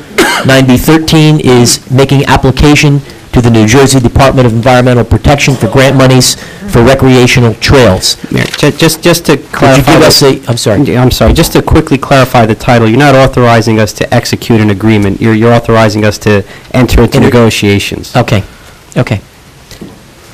And, It's my understanding, Mr. Czerniecki, that beginning the discussion with Lakewood is a part of our affordable housing program to determine if, in fact, Lakewood would be a community for whom we could actually pay to absorb some of our affordable housing obligations because they have a need or an interest in buying, or I should say, taking some of the units and building them in their municipality. Is that right? Correct, Mayor. There is an immense competition to sell what you could sell to other communities.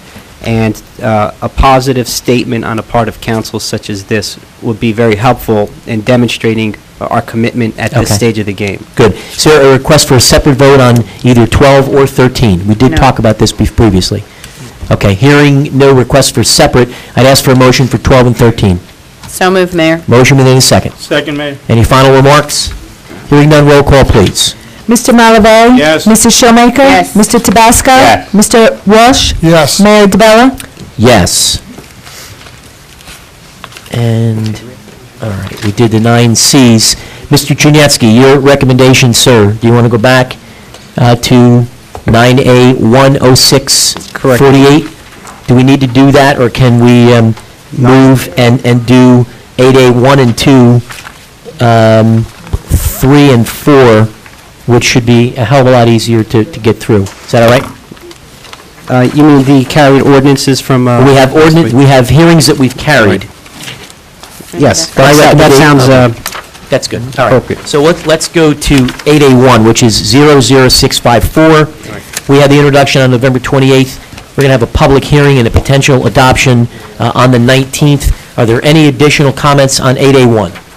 We have, again, a public hearing on the 19th. Okay.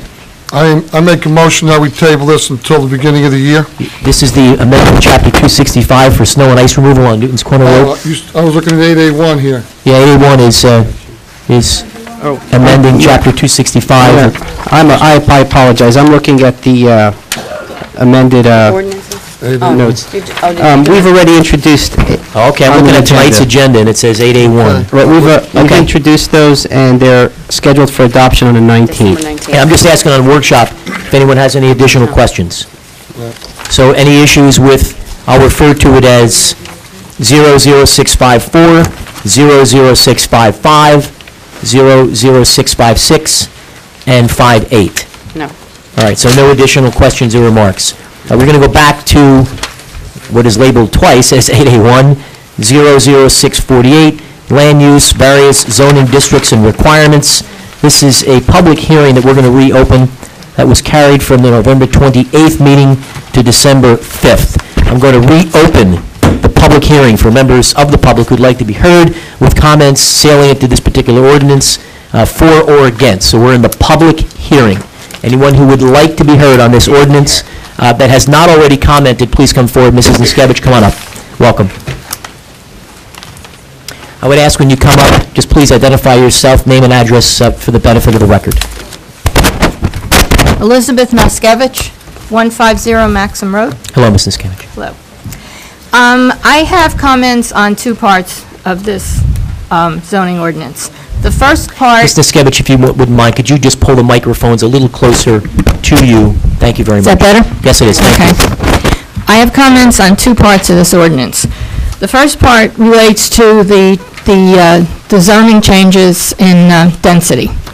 I do not want to see anything in this township zoned for larger density at this point. We fought a long, hard battle in bringing the zoning lower, and at this point, it's an 11th hour, I feel, attempt to get this through before the end of the year. There was a comment made at the last meeting that this is always the same case. It's the same people that get up and protest, so nothing ever gets done. Yeah, you see the same faces over and over again, but in many, many cases, these are community activists that are not speaking on their own behalf, but prior to coming to a meeting, they're on the phone all day with residents, and they're actually representing a much larger group of residents than just themselves. So my specialty is in open space at this point, I feel, but I have been involved in zoning for 34 years in this township. And I want to voice my objection to this being passed before the first of the year.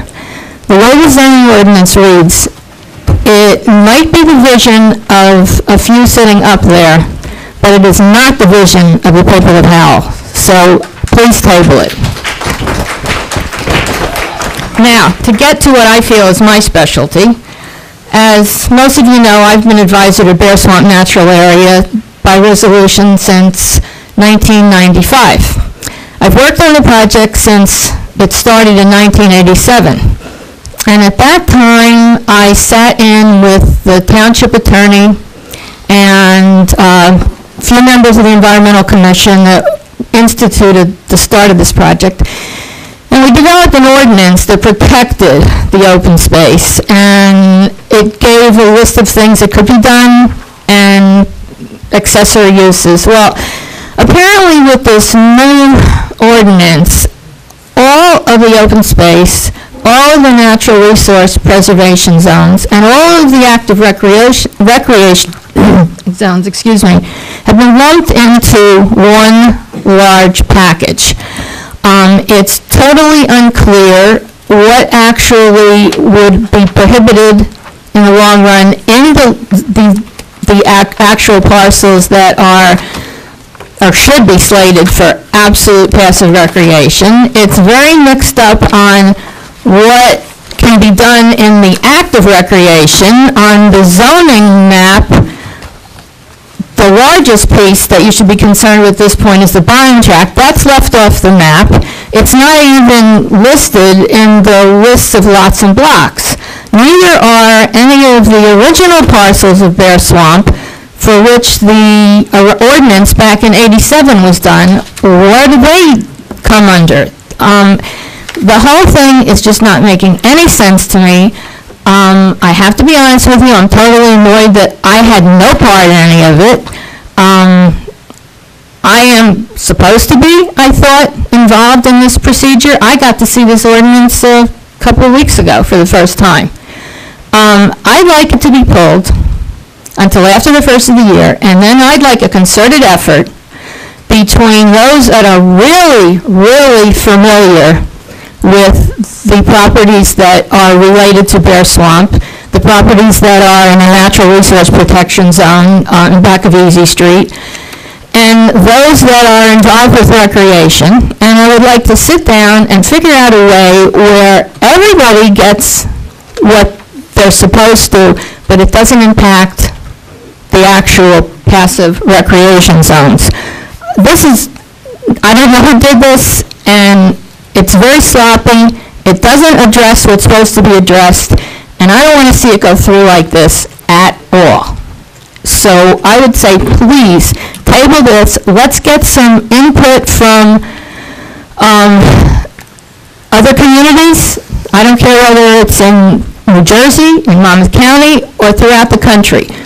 We can do that, I'm sure, in a timely fashion, and we can assure that the ball fields are, I think the ball fields and the active recreation should be separated from the rest of the zone. I think that the fields that are slated for the bottom tract ought to be separated from the rest of the bottom tract, divided into two parcels. And I think if you're going to continue to do Pop Warner on the Murray Tract portion of Bear Swamp, I think that that lot should be separated off from the other two Murray Tract lots. And I want to know what's going to happen to that original whole grant that is supposed to be for natural resource protection and for the benefit of wildlife and passive recreation. I think it needs to be protected, and I think we can do a darn good job at it if we get the right people to work on it. Thank you. I have a question for Mr. Newcomb after that. Good evening, welcome. Hi. Colleen DeMarks, 50 Yellowbrook Road. And like Elizabeth, I'm speaking for my community, Yellowbrook Road. They've pretty much given up on the township. I'm here about Yellowbrook Road. I went to the zoning meetings. I don't remember them saying they were going to change the zoning for Stavola. And what is it, Raven? Raven. I don't even know where Raven is. You give a name and I haven't seen it. Could you give us a description when you mean change the zoning? What are you referring to? You were going to change the zoning, increase the SED around Stavola. So increase the SED zone is your concern? Right. It was ARE, and now you're making it larger. An economic development area. Right. And I have a major problem with this. One, I've been here for 31 years, and I have been before every committee, every council, complaining about what you've done to Yellowbrook Road. When I moved there, it was a nice area. It's a horrible area. It's dirty, it's polluted, it's loud, and the Every time I've come, I've given reasons, and everybody else, we used to have a whole group of neighbors would come, and they would say, we don't want this industry, we don't want George Horns because of this, we don't want the cement factory because of that. And everything we said came true.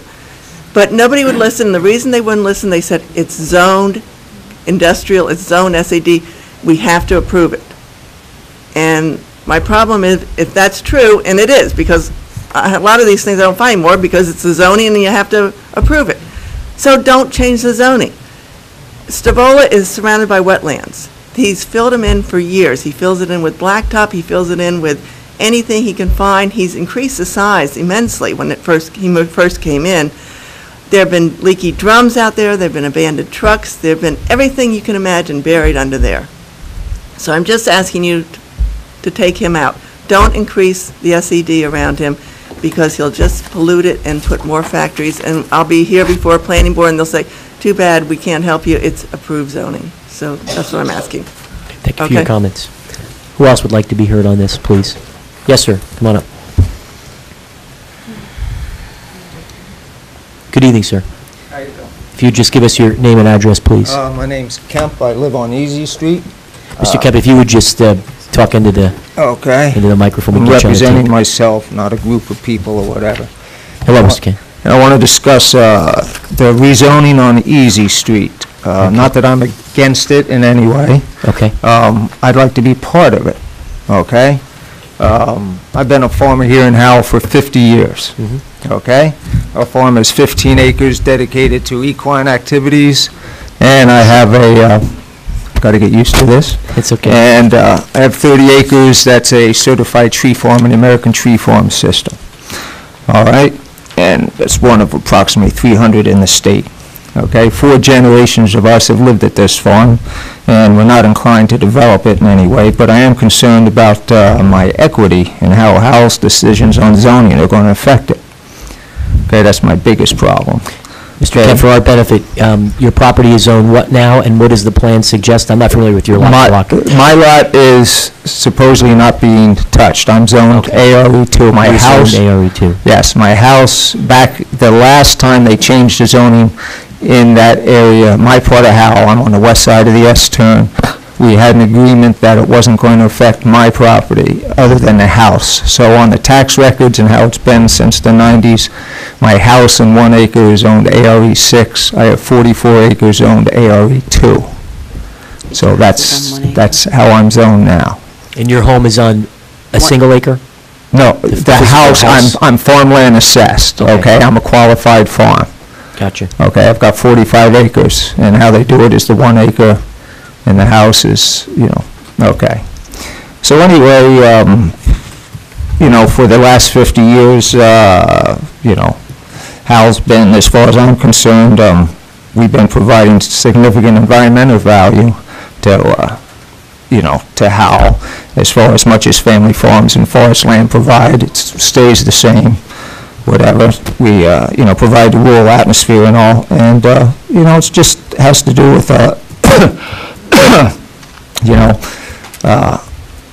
our equity, as I see it now. We've contacted the State Agricultural Development Committee about preserving our farm, and the farmland preservation, and they use the best possible use.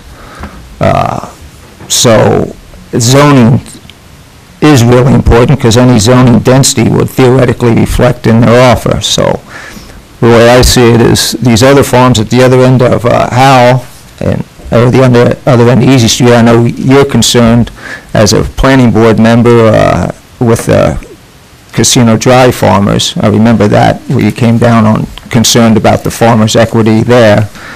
And I believe you had changed the proposed change in zoning there to keep the equity of the farmers, It was maintained, the plans were maintained at a 2 acre. Right. They left it at 2. They didn't change, there was discussion to change it to 6. Right. And you guys agreed to be agreed not to because of the equity. You thought that the equity of the farmers was a concern. I think some of the board members at the time. I think some of the board members mentioned that from a planning board perspective, traditionally speaking, I don't know that planning boards can make that the sole rationale or the basis for this decision. Statements were made. Certainly some board members made that comment, but I think just for the for the general record, it was based on a planning decision, certainly not an economic one, although people were sensitive to those comments. Absolutely.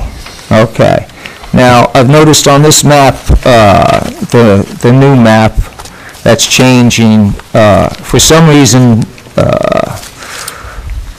it's Block 42, Lot 60, shows no change on the map itself, but in the charts, it's changed from ARE2 to R1, along with a bunch of other properties, for a total of 63.36 acres in Block 46, and Block 42 is 61.46 acres. There's 3 farms that are qualified farms in those areas, just like I'm a qualified farm.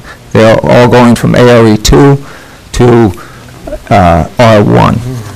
And all I'm concerned with is if this is what's going to happen and you're going to rezone 100 and some acres on Easy Street, in the corridor Easy Street, you're going to make it R1 instead of ARE2, you know, for my family's sake, or my farm, I'd like to be, you know, added in on that. I'm a qualified farm on Easy Street, zoned ARE2. Because when I work out the deal that I'm working on with the Agriculture Developmental Committee, they come in, they go, you zone ARE2, you know, zone ARE1. It makes a big difference in the value of the property and what's going to happen. All right, we appreciate your comments. Okay? Thank you. Now, sir, how many acres is your piece of land? Mine's 45 total.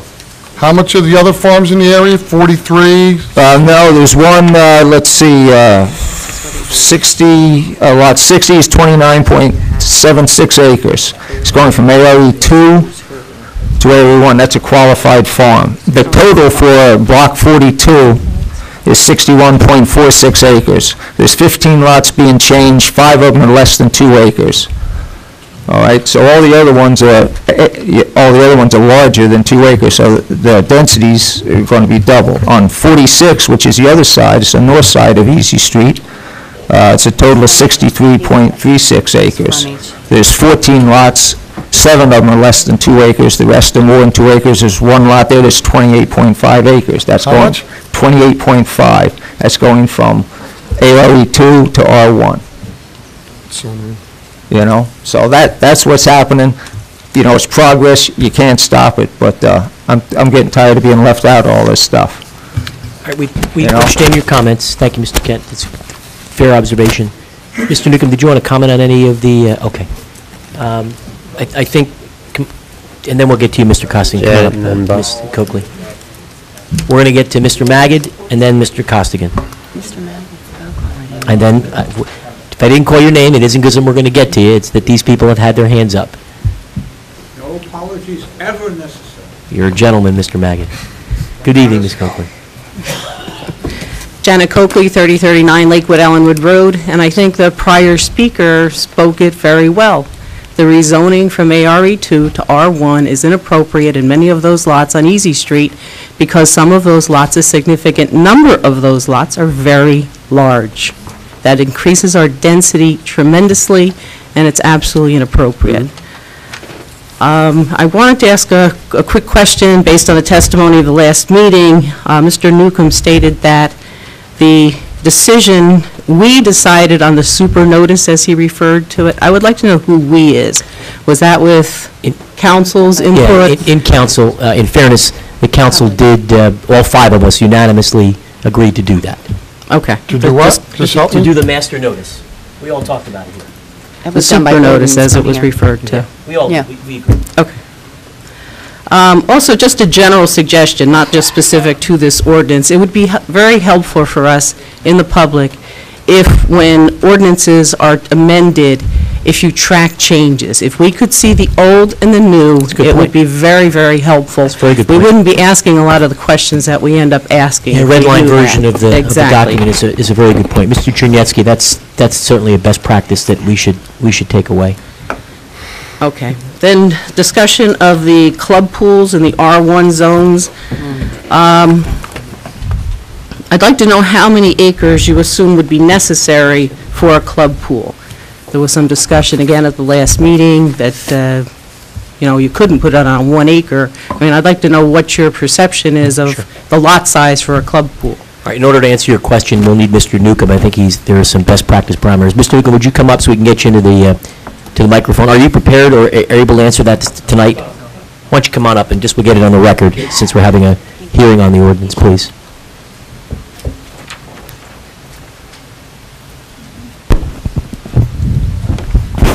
Traditionally, club pools in other communities that I've worked in are usually about 3 acres.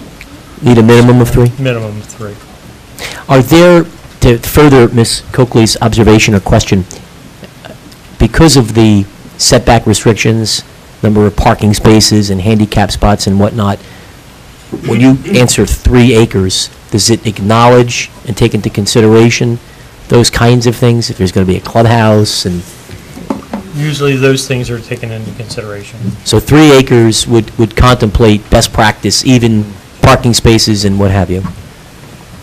Yeah, they usually take into consideration the types of uses or activities that are offered by the organizations.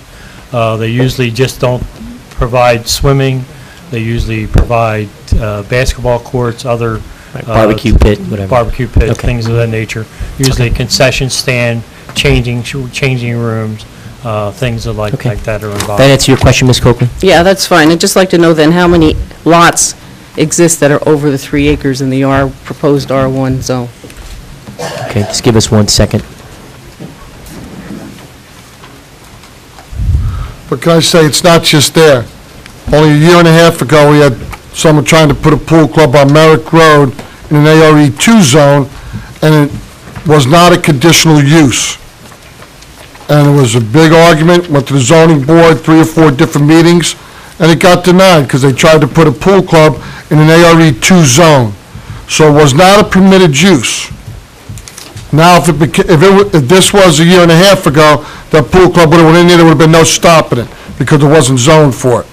As a conditional use, it certainly paves the way. Okay, so there would be no stopping it. They would have had to have said, as the young lady said from Yellowbrook before, there's nothing we can do. It's zoned for it. So if somebody comes in and wants to put a pool club on the farm, on 3 acres, anywhere, if it's zoned there, if there's 3 acres, it can go. All right, Mr. Newcomb, do you have the technical response to Ms. Coakley's question? She's asking how many are over 2 acres? Over 3. Over 3 acres. Over 3. It's going to be a little difficult. Is there a best guesstimate you can give her, and perhaps you can get back to her? I didn't have that one figured out. I had over 2. So how many, Ms. Coakley, could we give you over 2? Over Would that 2 be is appropriate? better than nothing. Okay. How many over 2, Mr. Newcomb? Over 2 is 56. So there are 56 parcels that are greater than 2 acres. 2 acres, and some of them are like 2.6, 2.8, 2.7, 2.2, 2.4. Okay. 2.2, 2.8, 2.2, 2.3, 2.4. 43, 45, 29, 61. 40, which ones are you referring to? I don't know other ones that the gentleman mentioned before. I don't see any of them on my list. The 3 farm assessed properties on Newton's Corner Road, all right, are 8.6, 15.3, and 11.7. So you're suggesting that perhaps Mr. Kent, maybe you can pull him aside and talk to him? I'm just saying that there may be a difference in terms of calculation. The biggest one on Easy Street, all right, or on Newton's Corner Road that is farm assessed is 26.9. But I believe he said Easy Street, unless I'm mistaken. Yeah, this is on Newton's Corner. He told you. Yeah, it's Easy Street, Mr. Easy Newcomb. and 11. All right, well, I think Easy Ms. Street, the others that I mentioned are all on Newton's Corner. What other questions do you have, Mrs. Coakley, or comments? Okay, well, again, in general, I don't believe that club pools belong as a conditional use in an R1 zone, never mind in what was an ARE2 zone. All right. Schedule 2, bulk and dimensional requirements for residential zone. I have an issue with that just because it does not provide for units.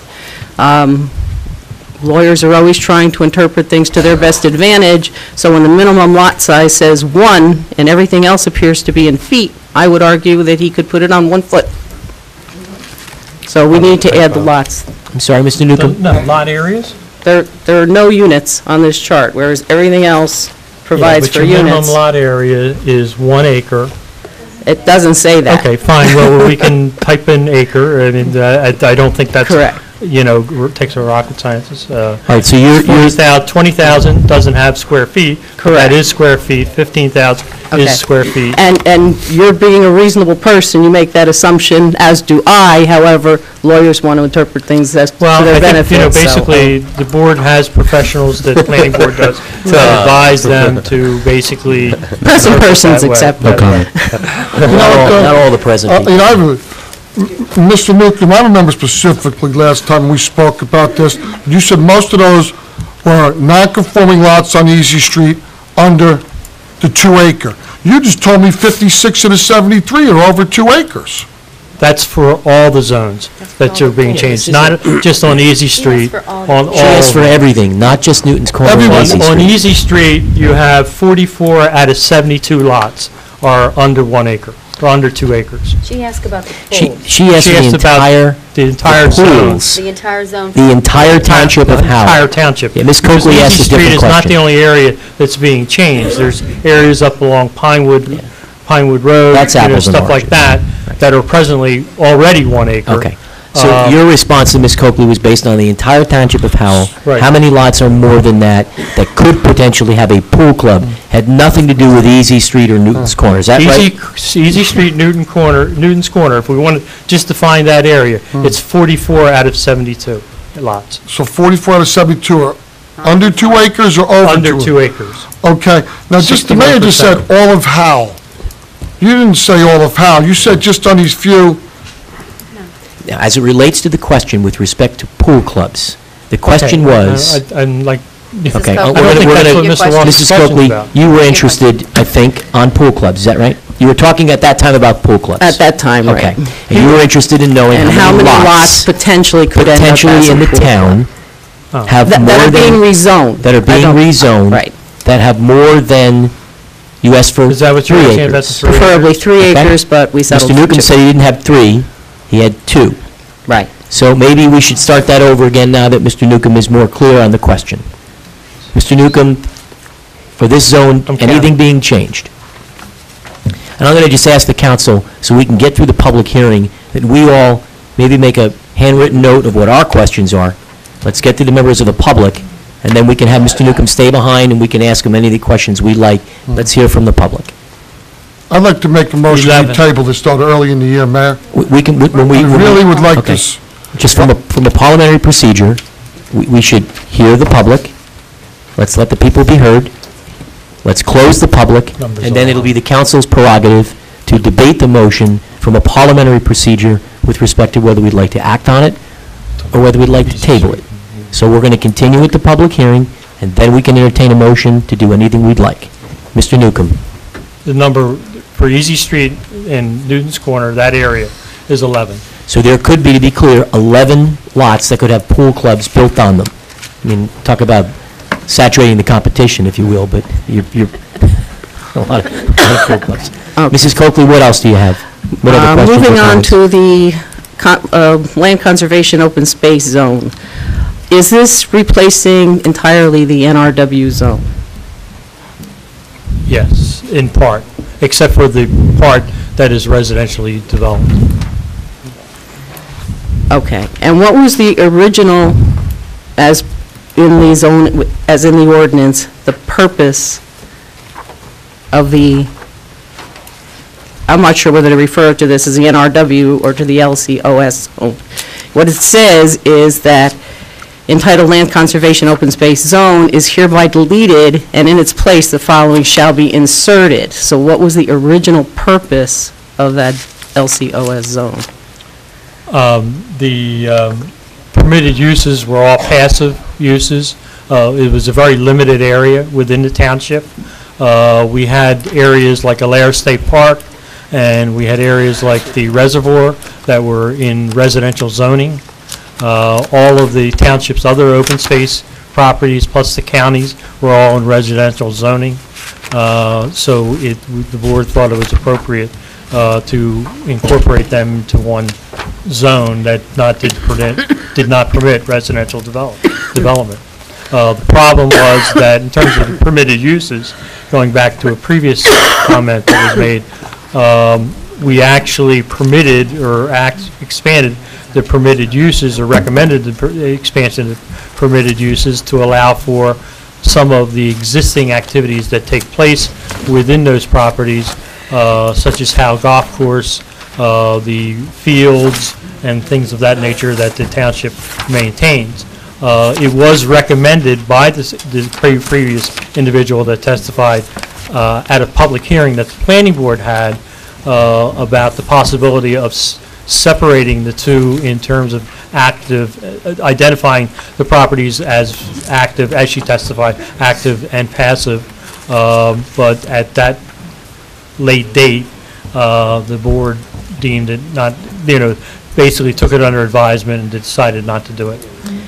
Well, the end result is that we've taken areas that were zoned NRW or natural resource wilderness areas, which were meant strictly for passive use and for the purpose of preserving the environment and our water supply, and we have now provided for potential active recreational uses on those properties, including amphitheaters, according to this permitted uses.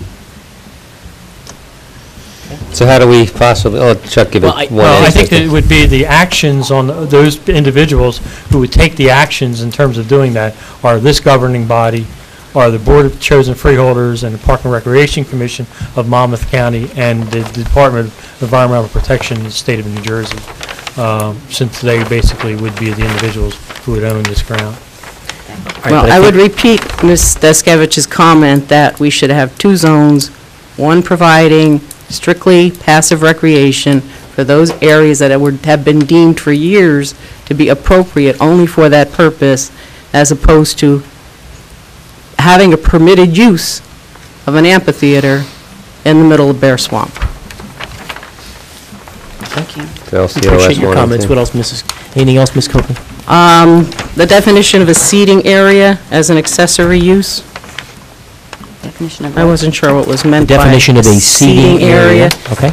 And this, again, in the Land Conservation Open Space Zone, it says accessory uses, seating areas. They would be, for some of the active recreations, you have stadium seats, things of that nature, bleachers that you would, allowed to be constructed. Park bench? That's unfortunately, Yeah, park benches. Seating areas, I'm not sure if it's the same thing as a amphitheater. Special Economic Development 1, excuse me. Several other people have made comment regarding the lack of these being clean industries in terms of permitted principal uses. And I would suggest that a definition be put in to this instead of just a list of principal uses. Something to the effect, and I had kind of scribbled this down, define the permitted uses as those that do not use hazardous materials in the manufacturing or assembly of any product with the exception of cleaning products and chemicals used to maintain the facility itself. And then you're making it very clear that we don't want, understanding that many of the SCD1 zones do not have water and do not have sewer. So they're using septic systems. And we've had situations already in town where there were uses that dumped hazardous chemicals into their septic systems, and then we end up with contaminated groundwater. So putting in a definition that would eliminate those hazardous facilities would be beneficial.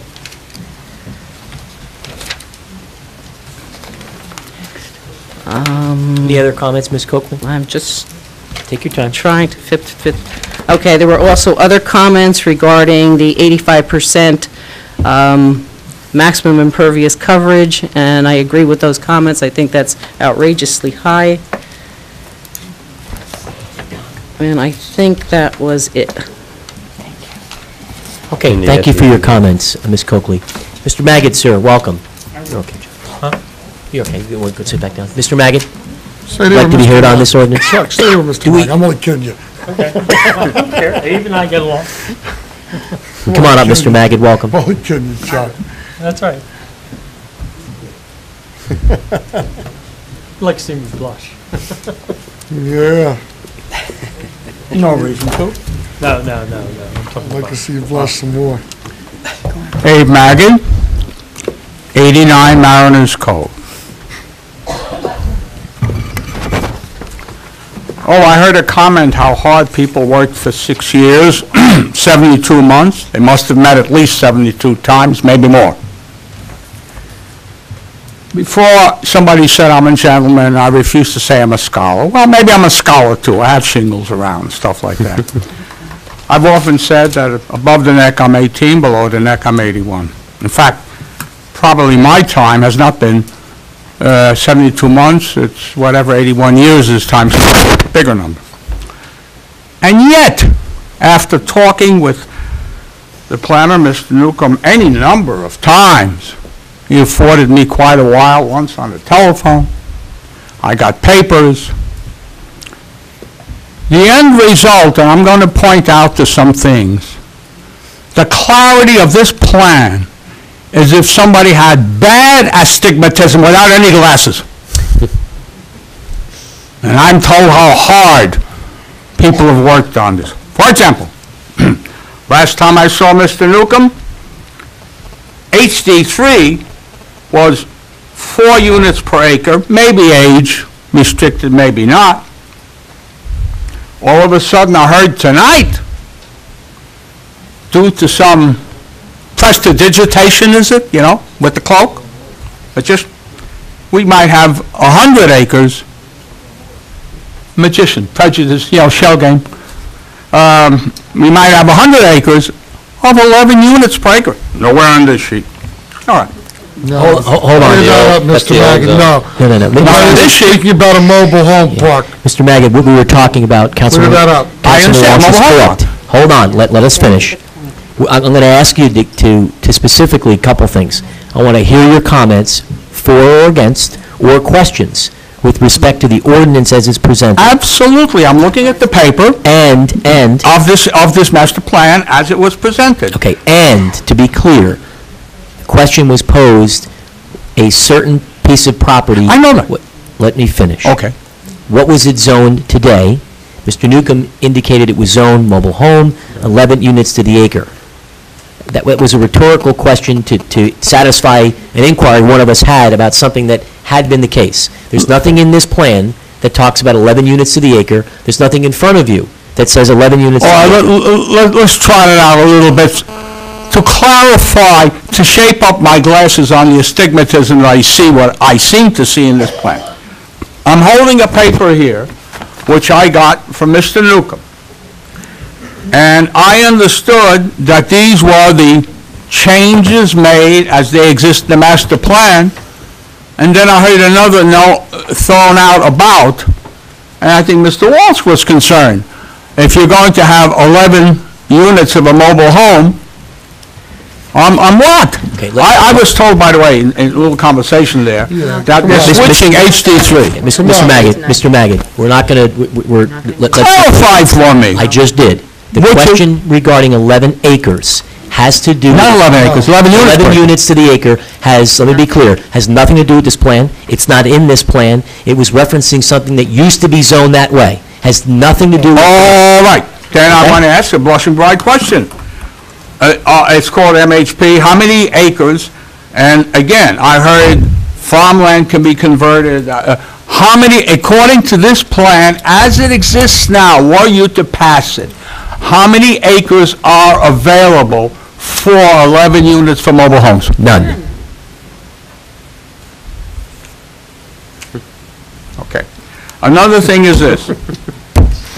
What other questions do you have? I'm sorry. Left an executive session, but not when I'm serious, please. I was just one of the group. Sorry, I was laughing too. Well, I didn't see you. I was laughing too. I didn't see you. I saw it if I'd seen you. Mr. Magid, what is your next question? Okay. Oh, by the way, I attended, and this ties in, which was passed tonight because of the deadline, December 13th. We had no choice. The guns to our head. COA.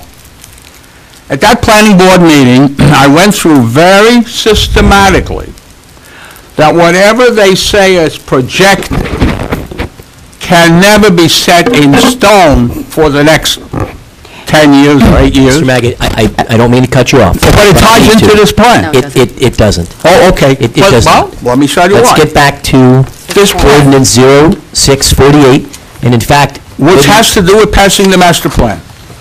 Okay, I'd asked you specifically point out your question to 00648. You can even call out a particular page number if you're Sure, no, referring to a document. well, okay, I could. Okay. But as you know, if you look at yours, you'll see that Site 3 has available 167 acres. I don't know what you're referring to when you say 8 Site units 3. per acre. You don't know Site 3 in the master plan? You on the planning board? Your Mount Laurel sites. Mount Laurel sites. They're not all Mount Laurel, I understand. It's only 20%. It comes in on co-op, right? Okay. Okay, what specifically is your question? Why are you making it 8 units instead of 4 units? Okay, Huh? okay, so that's your first question. I'll keep going. Keep going, please. All right. I want to say this. I studied this plan a long time, and it would be incredible. There are so many new pieces that have to be explained by other people tonight, by what I'm finding out all the time.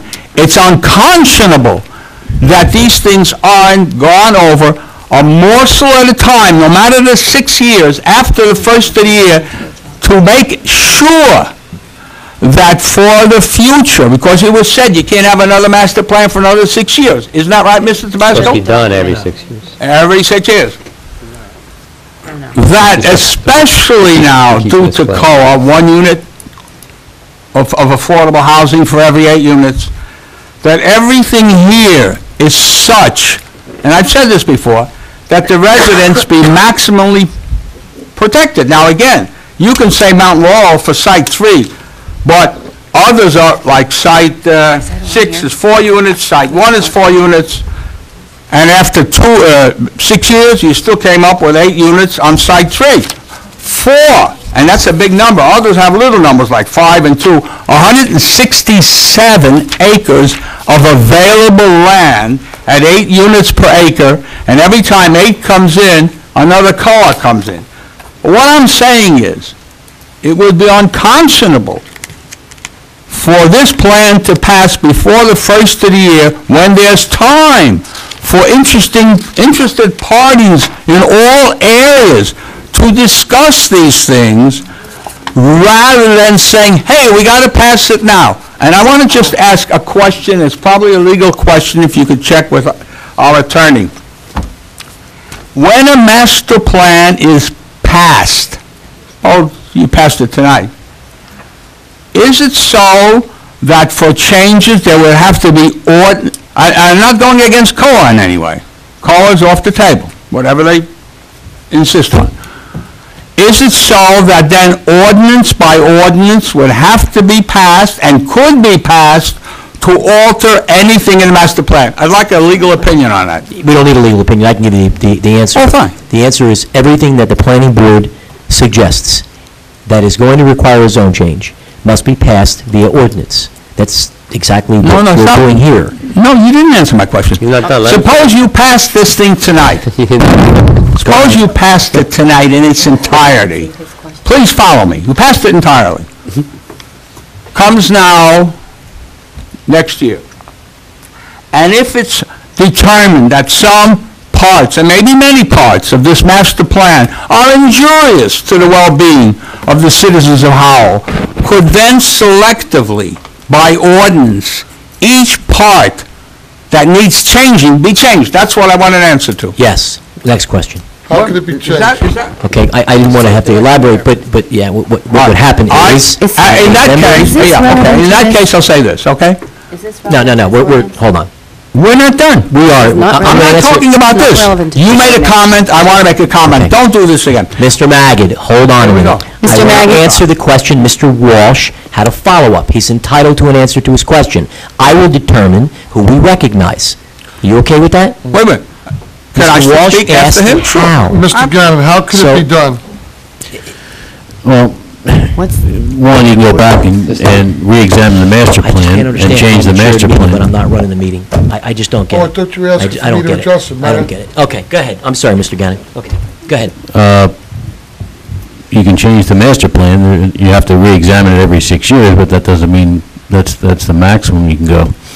The other way would be ordinances that deviate from the master plan may be passed to address issues that, as the manager indicated, are important enough that health, safety, and welfare and good planning require a change.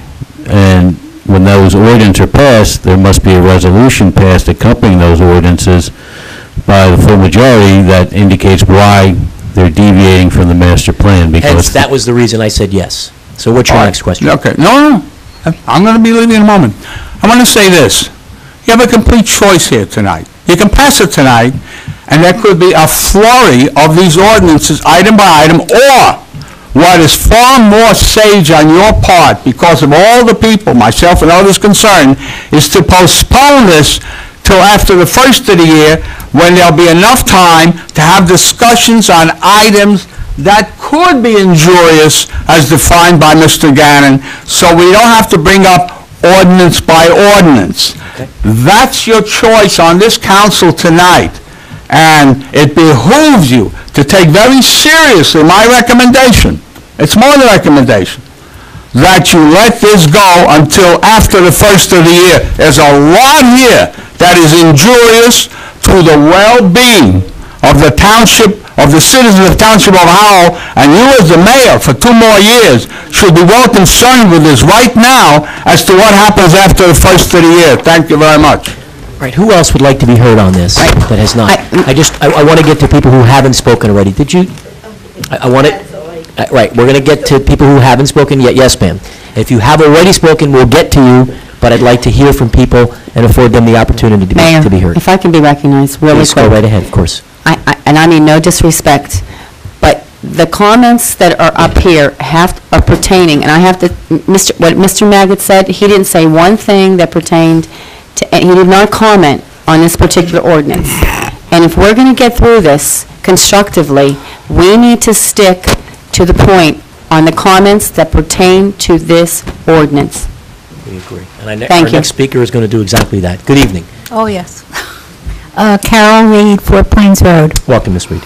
I've noticed that there's a lot of problems with this ordinance as far as inaccuracies. I'd like to point one out to you. Go right ahead. I live at 172 Fort Plains Road, and you have on the Schedule 4, changing ARE1 to R1, Block 137, Lot 6, Shore Acres. You have it that it is ARE1. It is not. It is zoned high HD1. So how can you change it to... Mr. Newcomb, why don't you come up, just speak into the microphone, please. One of our split lots, there's 9/10 of an acre that is in R1, or ARE1, at this present time. Okay, can you just sit here for a minute? I noticed you were reading from something, a chart, about each zone has a certain amount, the lot sizes for each zone. It's something that I prepared after my last meeting we had here on this subject. Okay, I'd like a copy of that. I mean, why wasn't that included, so that when you looked at, you know, the last time we had a rezoning, it was about 5 years ago, and we had lots of sheets, and it had each lot size, and it had the size of, no, it had the block and lot and the lot size. So you could figure out where it was, how much property we're talking about, and how many acres. This, you can't tell that. It only has block and lot, and they're not right.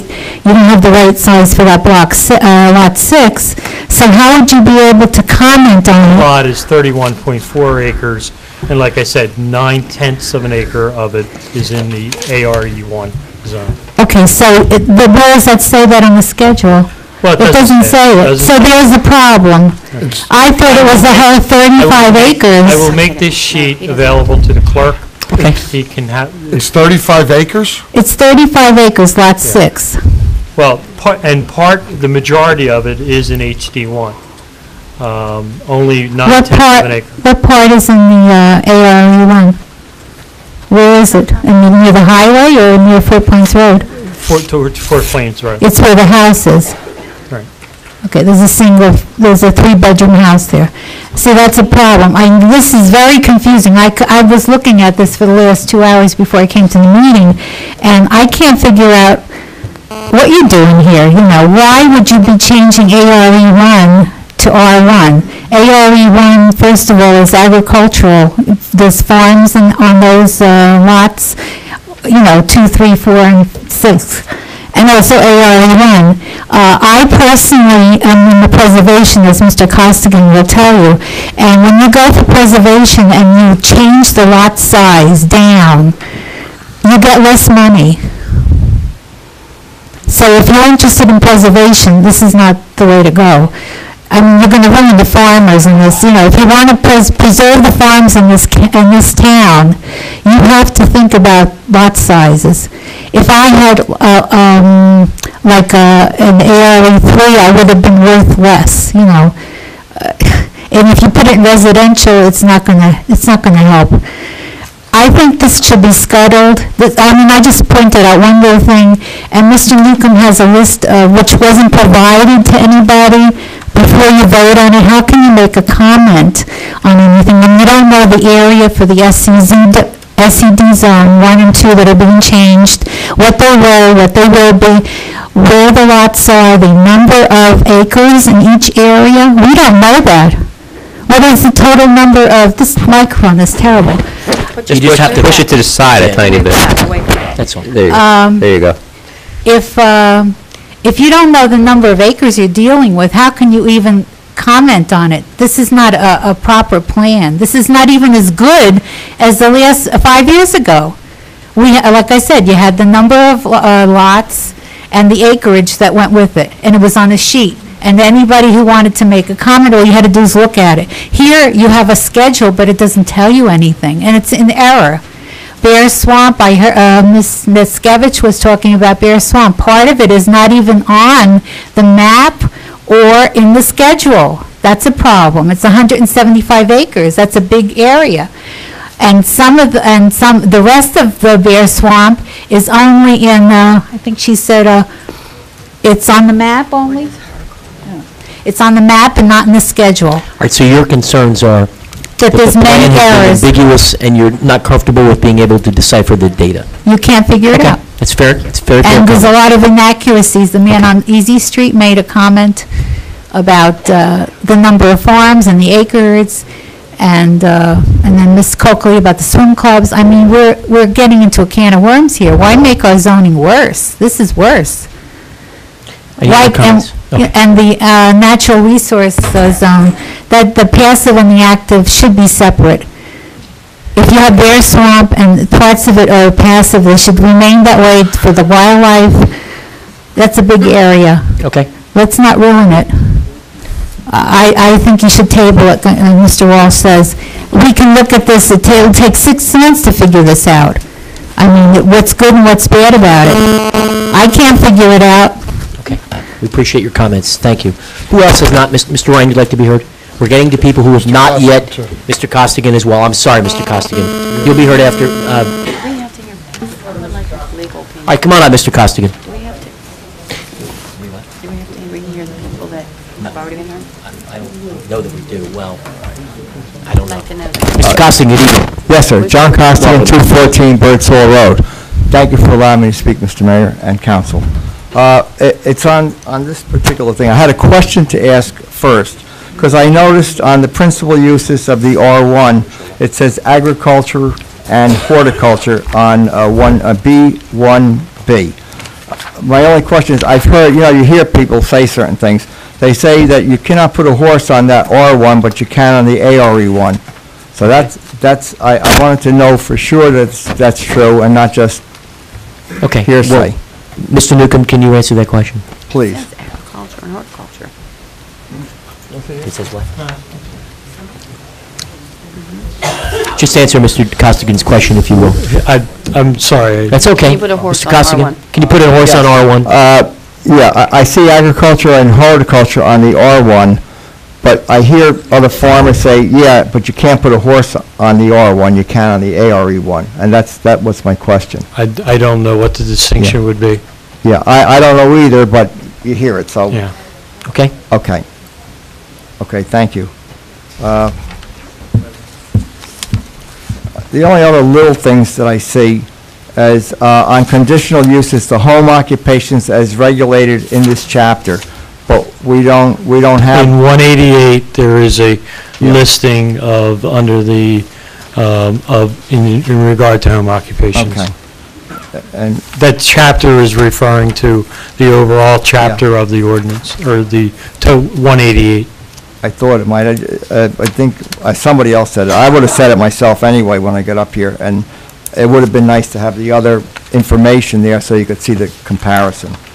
Also, I see the community residence for the developmentally disabled and community shelters for victims of domestic violence that contain less than 6 occupants, and that's a principal use.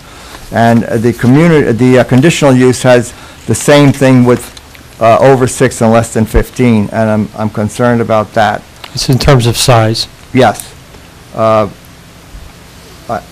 You know, if we're going to have under 6, it's fine. I just have a concern with that. And the club pools, I have a concern with too. And it was ARE 6, Mr. Walsh, not ARE 2. Excuse me? On Merrick Road, that was ARE 6 that.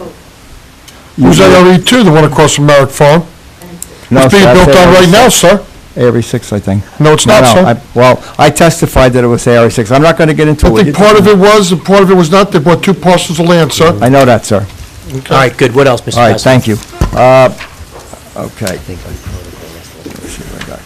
Also, on the SC,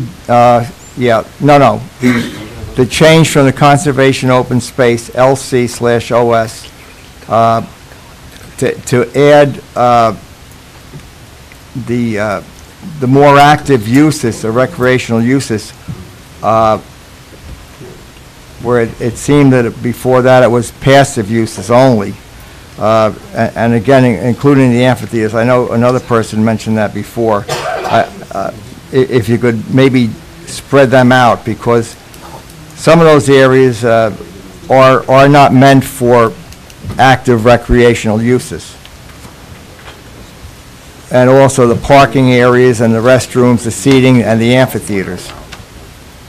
On the SED zone, on the Special Economic Development 1 zone, SED 1, to me, and I should have looked at the original SED, but it seems like it's a heavier use when you're doing all these different kinds of manufacturing. I know it was brought up before, so I'm not going to go into it.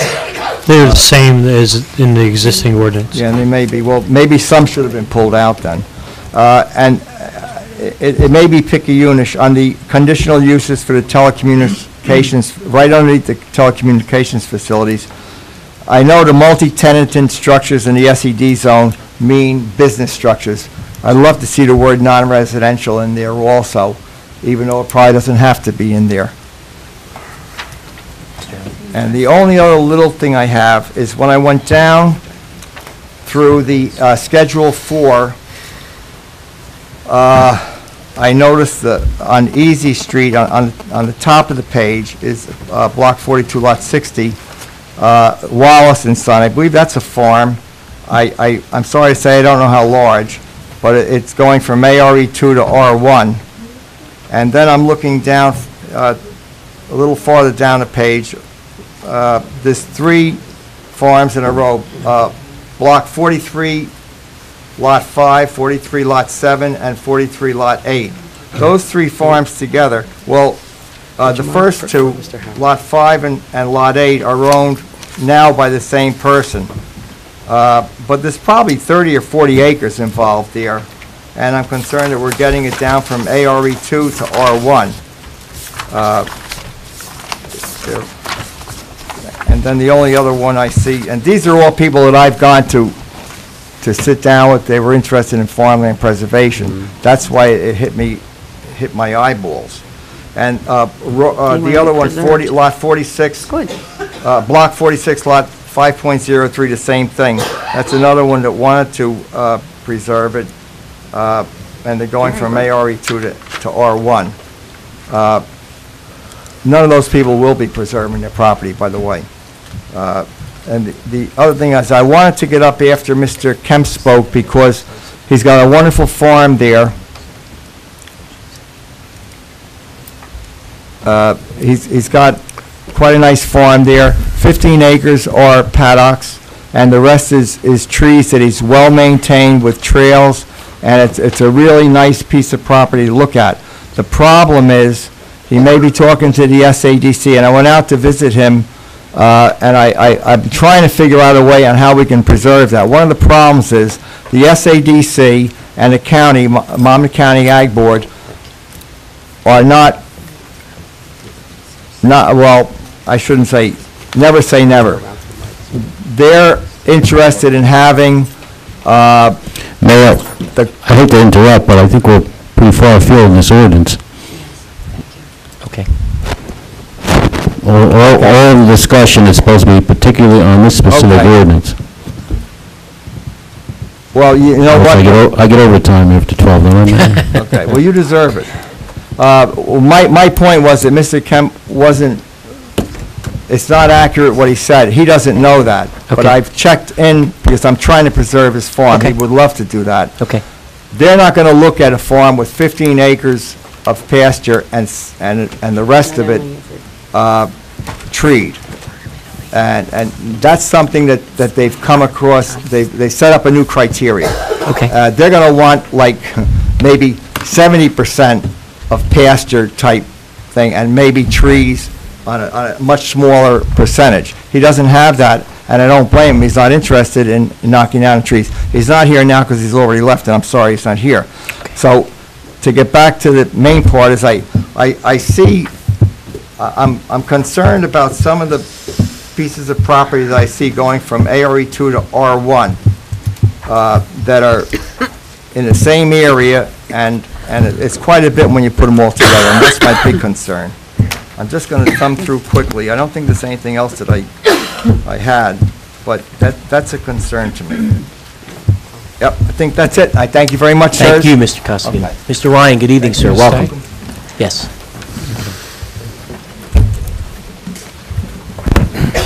Good evening. Rick Ryan, Maxim Southern Road, Howell.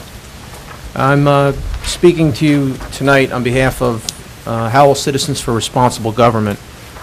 We are a grassroots group that advocate a local, state, and federal government that adequately and responsibly serves the people. I'm not going to take a lot of time. I just want to echo the sentiments made previously by Ms. Daskewicz, Mrs. Coakley, Mr. Costigan, and others. Do we have to repeat them? We really believe that it's in the best interest of the people of Howell for you to table this ordinance. I agree with Mr. Walsh. I think that we really need to think this thing through a little bit. A lot of people have brought up a lot of issues, and I think it's in the best interest of the rest of us that we table this for further discussion. Thank you. Okay, thank you very much for your comments. Who else has not yet spoken on this ordinance? Come on up, sir. We're getting to people who have not yet spoken. We have a list of people that have already been heard. We want to recognize people that have not yet been spoken. Mr. Okay, that's absolutely not true. Pursuant to the clerk, the following people have already spoken on this ordinance: Don Smith, Ernest Bongiovanni, Barbara Dixell, Vincent Tintillo, Evelyn Gillette, Mike Hammer, John Ray, Pauline Smith, Suzanne Weitengruber, Ken Allen. Ms. Woolman, did you give me this list? Yes, I did. Does this list adequately represent those people that have already heard? So according to your notes, this is who's spoken? Yes. Okay. We're going to proceed. Go ahead, sir. Welcome. Okay, my name is Ron McCollum Jr., and I reside at 5 Holly Road. Hello, Mr. McCollum. Good evening. I've got a number of issues with the ordinance that we're looking at. Some of them have already been addressed. I'm going to try to address issues that have not been hit Did on come up yet. already? Okay. Thank you. One of the concerns that I have is that my family moved to Howell Township to reside in a residential area, or not residential, rather, but a rural area. And it's quickly turning into a high-density residential area, as well as a overdeveloped commercial entity. I'm off of Route 33. Since the bypass has gone in, the traffic has become a major concern on Route 33, so much so that it's taken me as many as 48 cars to allow me to pass by my street before I could pull out onto Route 33 or turn into it. Part of the area that we're looking at is the SED zone off of Route 33. I've heard it addressed too in the past as being consistent with the state and the county's desire to extend the Freehold Town Center. If I wanted to be part of the Freehold Town Center or closer proximity to the Freehold Town Center, I would have moved on to Route 537 or, bought a townhouse in Raintree. Additional concerns of the, in that SED1 area off of Route 33, there are a number of farms, and I feel that by zoning it anything other than what its current use is, you're taking away from the people who have farmed the land for 30, 40, 50 years in their ability to continue with what their vision was when they bought the property. If they don't have any family members to leave the property to, or they just, decide to retire and move to Florida or whatever, they can't sell their home or their land as a farm. It has to be sold to someone who's going to commercially develop it, which is not only not in their vision of what the land should be done with, but also affects the neighborhood. And in my opinion, deteriorates the neighborhood. In terms of the uses you have listed for the SED zones, there's a couple of things that are somewhat contradictory. One in particular here, Section 5B1, Item G, agriculture, forestry, and agricultural services. You're not going to put more horse farms on Yellowbrook Road. For example, next to the Stavola plant. Yesterday alone, I witnessed the wind blowing dirt off of the dirt pile, which was 4 to 5 stories in height. There was literally blowing a cloud of dust over the town of Farmingdale. Do we want Farmingdale suing the Stavola plant and the Township of Howell for allowing it to go on? That they're getting whatever contaminants might be in that pile of dirt to be blown into their neighborhood. Let's see some other items.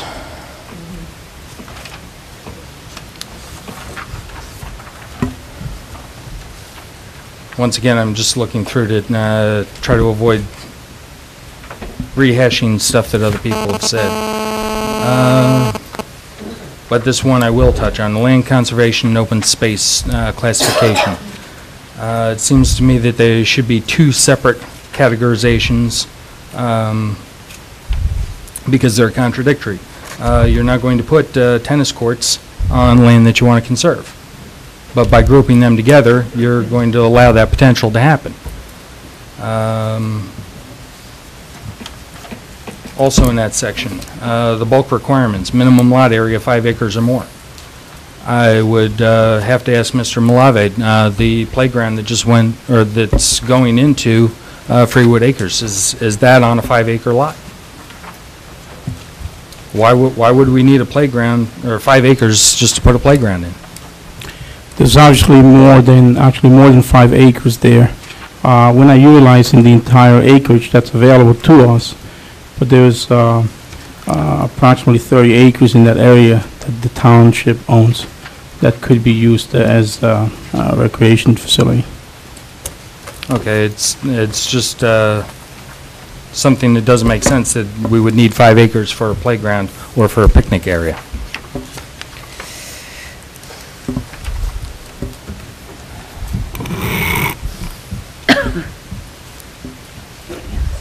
And beyond that, a lot of, between last week and this week, a lot of the stuff that I wanted to state disapproval on has been discussed by others. But once again, I would like to ask the council to allow this better revision and more time for discussion. Okay, thank you for your comments. Thank you. Who else has not yet been heard that would like to comment on this ordinance? Yes, ma'am. Mrs. Abate. Mrs. Abate, good evening.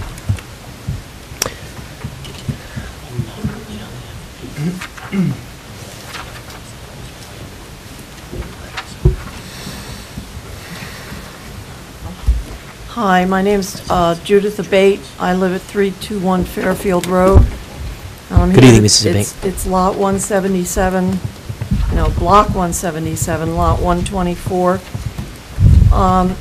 You know, my husband and I were forced into a position of going to the planning board and asking for our zoning to be changed. And the reason that we were forced into doing that is because somebody in this town didn't change the maps after the judge's decision 2 years ago. So whenever we went to the public hearings at the planning board, our property was always shown as ARE6, when in fact, in January 2005, we were turned back to SED. That's correct. Okay, so that makes this Schedule 6 wrong in here. It shows us as going to SED1 from ARE6. And that's absolutely not right. You are right. And I really want to see it corrected. Well, it is being, I think in the way that you petition the planning board can only make recommendations to the council. Ultimately, it's a decision of the council to make that change. The planning board. Okay, but it didn't have to be changed. You're saying because of the judge's order? That's right. Okay. Got It it. has to be. Well, it's going to be changed from SED to SED1.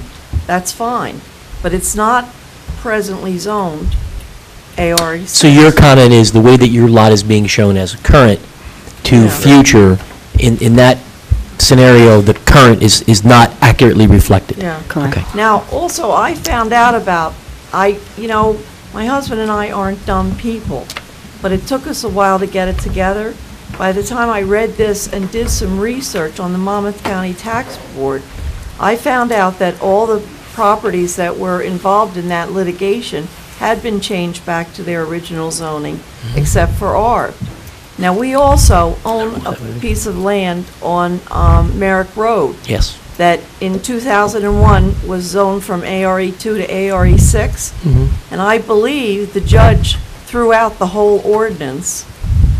And I don't really know where that piece of property is going to be zoned, but the tax board shows it as ARE6 and a couple properties down the road. And actually, I need to know who I can contact to correct the tax records. Mr. Chunetsky, how do we go about helping Mrs. Abate? Well, I would start with the tax assessor. Okay. In town, but I'll put him in touch with you to review your information. Okay, fine, thank you. Okay, thanks, Mrs. Abate.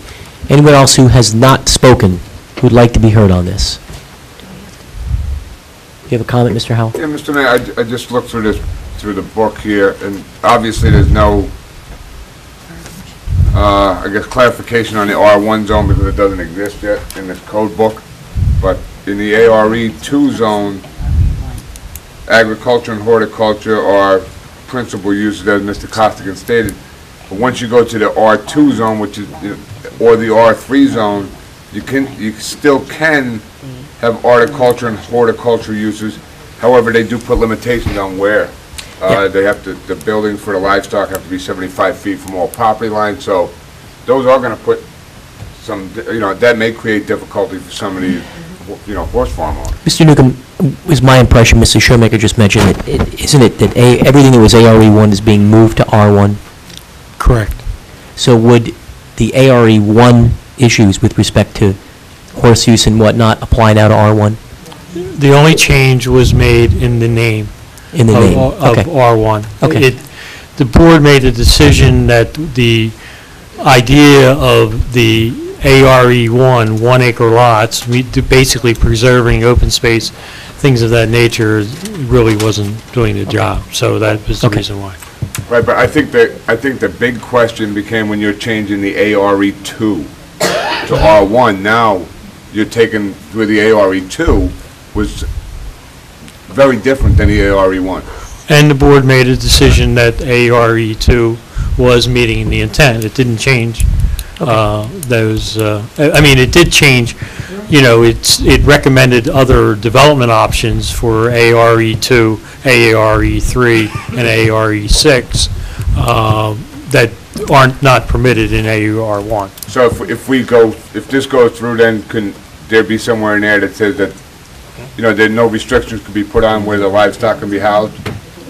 As it is in the ARE2 zone, can it stay exactly the same as it is now? Yeah, that's what the intent was. Because it doesn't say, all it says in the ordinance that I read, it doesn't say ARE2 in there anywhere. It just says you want to change the designation from ARE1 to R1. ARE2 isn't mentioned anywhere except in that 73 property list. Well, I think that, again, would have to be looked at, you know. All right, anyone else? Last call. Anyone else who has not already been heard? Okay, Mrs. Weitengruber. And I would ask those... This is not going to repeat anything that I've I'm spoken making about a before. general statement as we get to the people that have already spoken. When you come up, please, if you've already made that comment, we just ask that you introduce a new comment and not what you might have commented on previously. Suzanne Weitengruber, Princeton Drive. I'm not going to comment. I did change my schedule so I could be here tonight, and spent a considerable amount of time poring over this ordinance and associated documents. And I am extremely concerned that there is a defect that cannot be corrected tonight. I pulled off of the Township's website the actual introduction, and I checked with some other documents, and found that when this was introduced on October 17th, there are certain things that were not attached. And I did check the minutes, and ordinances do need, according to statute, be introduced in writing. So it's not like a resolution, so everybody is on the same page. Mr. Newcomb did send a memo on September 25th, actually it was a fax, I correct myself, to Mr. Davis, and in it he specifically said, would you please distribute the attached to the mayor and council? This is for this week's work session. I will forward specific maps showing areas of changes later today. Says nothing about schedules, just said maps. When it got to introduction on October 17th, 9A5 was what the ordinance we're currently speaking about now. And the map that was associated with it was only the land conservation open space map. 9A6 was the SED map, and 9A7 was the R1 map. The minutes of that meeting show that Mr. Newcomb spoke about changes that needed to be made to this ordinance. Now, if you amend anything, you need to go through the amendment process. What concerns me is that the ordinance that was introduced specifically does not mention any of the schedules which we are now discussing and we talked about, which are now at the back of your map. It also was introduced with three separate maps that were associated with three separate ordinances. The schedules are significant because there's a lot of learned people in this room tonight in terms of land use. And you know, I would depend on their knowledge for anything. However, I think it would take an expert beyond capabilities of anything we know to be able to take this tiny little land use map that was associated, have to go into the tax office during business hours and try to match up which one of these little dots from the approximately 25,000 block and lots we have in this town to the specific blocks and lots which were changed. The schedules defining the blocks and lots that were to be changed were not attached to the ordinance at the introduction, and I actually, Mr. Chernecki, I took this off the website at 4:30 this afternoon. So it still sits on the website as being introduced, and that is misleading to the public because there was no way during the introduction. Those schedules were added later, and you can't do that. The ordinance enactment statute doesn't allow you to make that kind of substantial amendment. This ordinance actually needs to be amended to add the schedules. In addition, okay, there is language added on what would now be, I guess, page 4 of what the ordinance you're currently looking at, that says bulk and dimensional requirements shall conform to the ARE 2, 4, 6 options as found in Schedule 3. Schedule 3 is in the original introduction, but that language is not there. There is language on page 5, which now says properties lying within the R1 district are set forth in the attached Schedule 4. That wasn't in the introduced version. On page 6, there's a section that says lands included in zone, lands set forth as Schedule 5 are included in the land conservation open space zone. That is not in the introduced version. There is another line 2 pages later under section 6, which says 188-79-3, property set forth on Schedule 6, attached here 2 includes the properties to be included in the SED 1 and 2 zones. That was not in the introduced version, and that introduced version to this day sits on the website. There was, and I looked at it when it was up on the bulletin board, there were no schedules to be found, okay? Mr. Gannon, can you give us your technical opinion on whether or not this is a remedy that can or cannot be corrected, or what the issue is? I'm not exactly sure what the technical objection is. The normal chain of events is that the ordinance can be read by title. The most important thing here is we've done it by notice pursuant to a re-examination. These schedules may or may not be part of the ordinance. They may be illustrative of what's happening, but my opinion is that if it was introduced or read by title, and that the information was available prior to this public hearing, then it's sufficient with the law. With due respect, Mr. Gannon, I'm not talking about reading it. You absolutely can read it by title, but when you introduce it, it must be introduced in writing in full. Unlike a resolution can be introduced without it being in writing.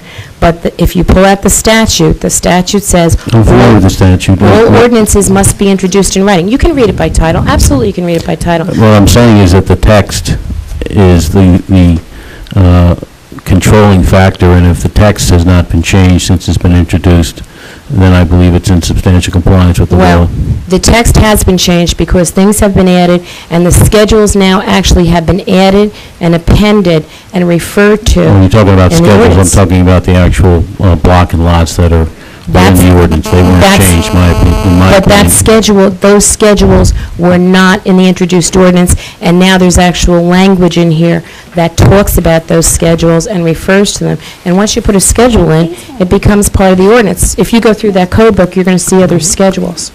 Okay?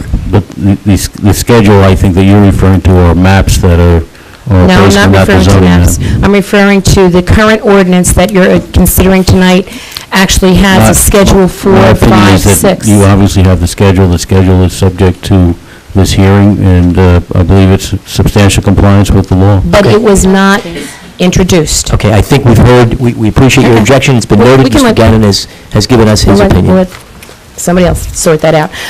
Additional language was added concerning bulk and dimensional requirements. Certain blocks and lots are not included in the schedules, which are referred to in the ordinance as schedules attached. For instance, Block 42, Lot 61.01, a Class 2 lot in the middle of the rezoning of Ramtown is omitted. This one lot was omitted. Certain lots are listed as ARE 6 in both the county and the town's tax collection and assessment records, even though on the schedules they're being represented as being ARE 2. There's, I believe, 6 lots that fall into that category in the Ramtown area. So they will really be going from ARE 6 to ARE 1. One consolidated lot, which fronts Route 9 and is actually highway development, will now become R1 under the proposal. Block 137, lots 43 and 4301 in the county tax records are listed as part of Block 137 and Lot 36, which is part of the old freehold lumber site property on Route 9. That's 1150 Route 9. At least one lot is listed as vacant in Mr. Newcomb's report. Lot 1502 is listed as vacant land on the report, but the tax records show it as a Class 2 property. It actually has a house on it. One property, Block 43, Lot 1, has already been subdivided into Blocks 43, Lot 1.01, 02, and 03. All are vacant land and now could result in 6 homes instead of 3. In the changes, something else I found new that hasn't been mentioned is 2 new conditional uses were added to the R1 zone. The community residences for developmentally disabled and community shelters for victims of domestic violence with more than 6 and less than 15 people was added. However, that use was actually repealed on Mr. Newcomb's recommendation on July 26, 2005 by Ordinance 0523 to delete, and this is the quote from the minutes, prior conditional use language concerning community residences for developmentally. You're addressing us. I know, but it's very distracting. Oh, Mrs. Wegener, we know how distracting it is when people are speaking and you're trying to be heard. Right, I'm sure you do. We know that really well. So, for developmentally disabled, in order to conform with the current statutory requirements. So, my question is, what changed in a year? The ordinance was recommended by Mr. Newcomb. It was changed in 2005, and here in 2006, you're now putting it back, and the final draft plan of the master plan, because I have so many final draft plans, never had this back in here. So, what changed in the statute that you've now suggested that it be put back? Okay, first of all, I did not draft all the ordinances. They went through the solicitor's office or township attorney's office. I don't recall the quote I'm being attributed to. That's what was in the minutes. In minutes of this township council? Concerning why the ordinance was being repealed. I don't recall that. So now it's back in. I think you deserve to at least hold on that because I think you need to know why has something changed. A community residence for 6 or less is still a permitted use in that zone. The club pools, which are a new conditional use, I heard Mr. Newcomb say best practices are 3 acres. The requirements for a club pool for a conditional use are found in Howell's Land Use Code, Chapter 188-90, and require a minimum lot size of 5 acres. It makes no sense to make club pools a conditional use in R1 where there's only 1 acre. In addition, this is just like the hotel ordinance. The conditions for a club pool do not include any minimum parking requirements, do not address hours of operation, do not address any accessory uses for the pool, and buffers and screenings are only necessary, this is the exact language, if the planning board requires it. Why would you put a conditional use of a pool when there's so little conditions on it? Folks came and fought the property that was being put in ARE 6. Before it gets plopped in the middle of an R1, how about we address what the conditional requirements should be, other than I want a pool and I have 5 acres, because there's really no requirements, and buffering is optional if the planning board says it doesn't need to be there. Schedule 2, bulk dimensional requirements, residential zone, eliminates the minimum 25 feet front yard setback, the place where you can start building your front porch or the front of your house on internal streets in R2, 3, and 4. That means many, if not most houses in Woodstone, Oak Glen, probably Candlewood and Salem Hill, because I asked my husband to go out and measure the distance. He does not believe we have a 50-foot setback. And Parkway Pines, Glen Arden, will now need 50 feet from the street to build, to their house, to build a porch, an addition, a new garage. That's the same 50 feet required in ARE 2 and ARE 3.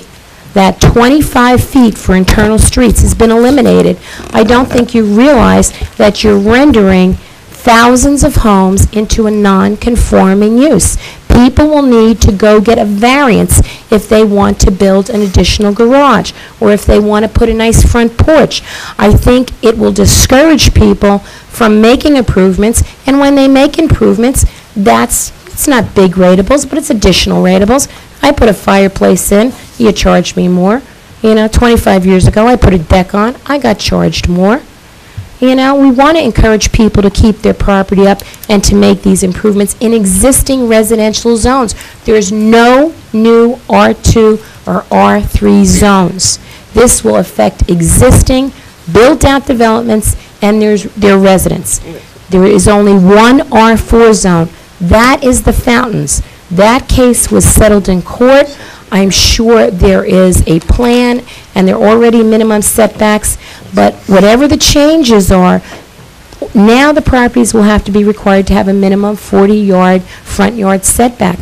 I don't know if you can, I don't know what the Fountains is on setback, but if it isn't 40 feet, not 40 yards, 40 feet, are you going to go back and try to enforce it? Because I don't think you can. That was part of a legal settlement. It was not. Fountains was not a court case. That was a settlement among the parties, but it was not a legal matter. But I believe my guess is probably those things were, I believe there's building permits out on the Fountains, if I'm not mistaken. Schedule 2 eliminates all side and rear yard setbacks for accessory uses in all zones. That means somebody will be able to plop their shed right down on the property line unless it's listed somewhere else. The only accessory uses I could find that had setbacks were things like pools and decks. Sheds weren't addressed. And I don't think it's a good idea to eliminate all side and rear yard setbacks for accessory use. The new zone requirements institute for the first time maximum building and lot coverage in all zones. R2 and R3s were built under approved plans and regulations in effect at the time. There's not going to be any new R2s or R3s unless somebody's thinking about taking something and downzoning it again. Okay? The new lot and building coverage requirements could render somebody's property non-conforming, particularly where properties have already been clustered. I can think of properties in Woodstone and Oak Glen that have pools and decks and probably will now exceed what is going to be the maximum building and lot coverage. And it doesn't make sense to discourage somebody from making sensible improvements or to require them to go get an expensive variance. That's only hurting the people who live here and want to make improvements to their home. There's no need to target these people. People will be angry if they live in a subdivision where their neighbors have a deck and swimming pool and they come to the land use office and are told, sorry, you already have exceeded your maximum lot coverage. Schedule 2 does not list a minimum building height for the proposed R1 zone. And Schedule 3 lists no minimum open space under the cluster provision for ARE 3. It's missing from the schedule. And somebody could come in here and say, I'm clustering, and you don't have a minimum percentage here. In addition, under the ARE 6 cluster provision, the minimum open space required is 75%, but it also requires minimum 2-acre lots. I would ask the calculation be checked because it's an ARE 6 zone, one unit every 6 acres, 25%, or what would be the lot under clustering, is 1.5 acres. So is there a conflict here between requiring a minimum 2-acre lot, but a minimum 75% open space? They're serious numbers. I think the ordinance needs a lot of work. I will respectfully disagree that the things do not have to be written and you can make changes in between. Perhaps that's something, for other authorities to to sort out, but quite frankly, there's things in here who are going to hurt people in existing developments, and that's not what you're up there for. So please consider tabling it. Before we proceed, I'm going to ask the council, we had individually talked about 11 o'clock, so that we don't continue inadvertently or unnecessarily. What's the pleasure of the council at this point? I would like to table this till January. Okay, we know your position, Mrs. Showmaker. I will just say that carrying this matter to these hours, it's absurd. I can't make a decision. I get up 4 o'clock in the morning. I cannot sit here till 11, 12, 1 o'clock and debate an issue and I can't do it, Mayor. I absolutely cannot do it. I do have a few questions for Mr. Newcomb when we close, so. Let's continue. Mr. Malave, what's your pleasure? Well, we did say that cutoff time was 11 o'clock. I think we all agreed on that, so it's almost 11. Maybe we should carry this to the next meeting if we can, which is on the 19th. I want to ask. Okay, Mr. Tabasco, sure. What other business do we have to do on that agenda? There's a whole other ordinance that we haven't even started on yet. There's one introduction of an ordinance that would be critical in order to adopt it by the 19th regarding it's a salary and wage ordinance. Which item is it? What number is that? 9A1. Plus, we also carried over 2 other ordinances. Right. Which would be carried again. To ask the question. Well, I feel as my fellow council people do that, we're all getting a little starry-eyed right now.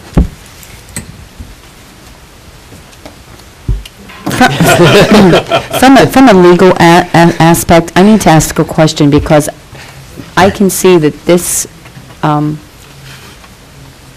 public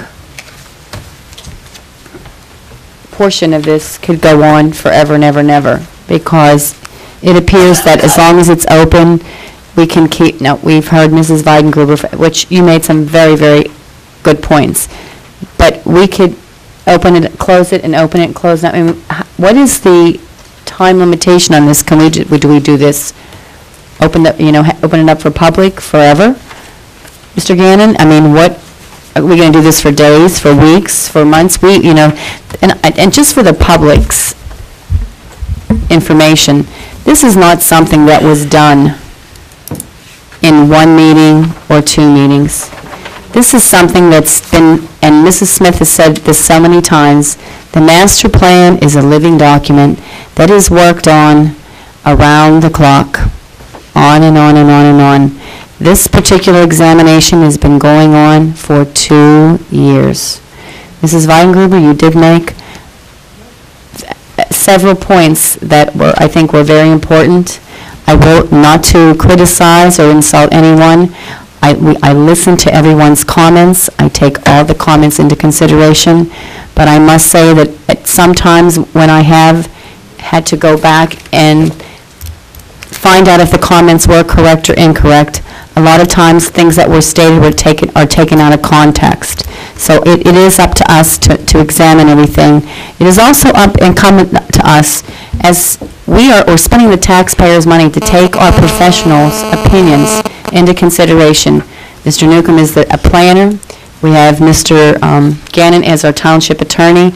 And I have to tell you, if we get to the point where we don't feel confident or we trust in the ability of our professionals, maybe we don't need professionals, maybe we just need to use the educated public. But I have to tell you that at some point we need to draw a line, because this is very serious. This is one of the most important issues in this town, is the master plan. And I want to say that I don't take this lightly, but I need to know where we're going with this. You have a comment, Mr. Tabasco, and then I make a recommendation with this along. Yeah, I think there's been some confusion even as to some of the statements that I made, and I kind of echo what Cynthia said, that she's saying it's been a 2-year effort, but in all honesty, it's really been a 12-year effort. There has not been a master plan done since 1994. It's supposed to be done every 6 years. There has been a lot of money and time invested, and logically, having spent so much of the taxpayers' money to get something done, at some point, you do have to draw a line in the sand to get something done. And then, because it is a living document, there is the means to amend things if there is issues with something that was done that maybe, to use Abe's word, is injurious to the town. So it's very frustrating in that light, and also frustrating in that a lot of the testimony given tonight, there has been some new things, and there have been very well-said things, but there was a subcommittee, a piece of this, where people had the opportunity to give testimony ad infinitum. There was the planning board, a period of time when there was opportunities to give testimony ad infinitum, and even though that was done, a major recommendation was given, the master plan was adopted by the planning board, we're basically having the whole thing reheard again here. It's already been 2 full meetings on one ordinance. So we're having planning board meetings in the middle of the council meetings, and we're supposed to be a policy-setting board, not necessarily rehashing everything that was already decided by committees that we employ, actually, to do these type of things for us, give the recommendations, and then we, unless there's some reason not to follow it, an extraordinary reason, should basically be adopting those things. The planning board is a body that has its own jurisdiction, separate from our powers, so to have now this be killed at this point hurts, and I think that's what Cynthia's saying too, because we have a whole separate body, separate from the council's powers, that went through all this couple of years now, most recently, of testimony and stuff. We had professionals input into that too, gave their recommendations, and now it's just going to be thrown out. Nobody's saying kill it, but something that's taken so long and so much effort shouldn't be put through with so many flaws in it. That's all. I mean, there are many, many flaws in this. Believe me, I admire and appreciate being up here for a year. Councilwoman Schumacher, if you mind? Being up here a year and seeing all the work that goes on with all of you, it's commendable. It's commendable what the planning board's done and all the professionals. But we have an obligation also to make it right. I mean, there's some things in here that just shouldn't be there. There's some things that are up to the question, and we've had numerous residents come up and question different zonings, different documents that are in here, and it shouldn't be that way. Something that's been so long in the process, so many professionals and so many eyes on it, should not have this many flaws. And I don't think in any area should we be down zoning when there's applications in there now to put more construction and develop more homes in rural places in Howell Township. I just have such a difficult time with it. And there's no some of my reasons why. I'd rather not bring them up. I'd rather this be tabled to January. Let's look at it some more. Not kill it. Kill is the wrong word. There is no way, shape, or form that everybody's efforts should go unrewarded at the end, and a document be done right that solidifies the best interest of the people of Howell Township in the long run. Mr. Chairman, you want to make a comment? I don't think this town going into January 1st should hire any professionals. That's in my opinion. And I mean no disrespect to you, Mr. Newcomb. Absolutely. Absolutely not. Mr. Gannon, I mean, but I will tell you that it is very disheartening. And Ms. Weidengruber, you could be a tremendous asset to this community. In fact, you were the mayor at one time, and you've been very involved in this town. Mrs. Smith has been involved in this town.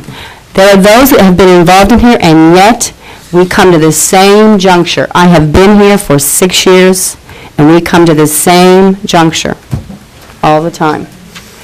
We need to save the taxpayers' dollars because we, and I will sit here and tell you that, we use our planners, we afford him the ability to give us good insight to make decisions. We are listening to, and I mean no disrespect to anybody, but now we are saying that both our planner and our attorney, basically what they're saying is you don't know what you're talking about. You've made a piece of paper that is full of holes, that will not stand up in a court of law, and that we need to go back to the drawing board and start all over again. I go back to Mrs. Smith, because Mrs. Smith, I have learned a tremendous amount from you in many, many ways.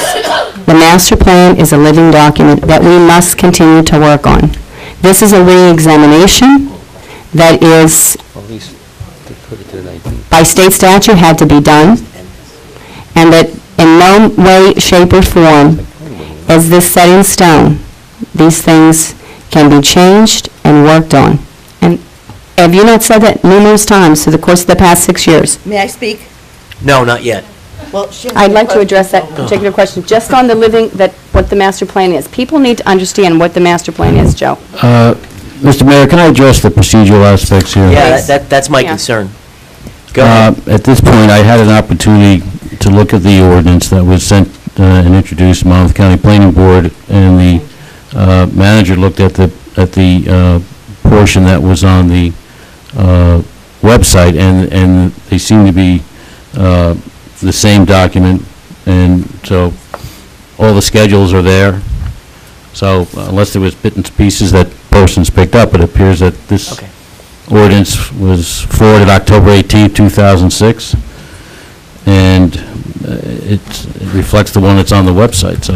I see all the schedules, I see everything there, so. Okay, we got your technical judgment. A couple of questions. Mr. Chinyetsky, we workshopped all these ordinances, is that right? That's correct. When did we workshop this one? I can't remember.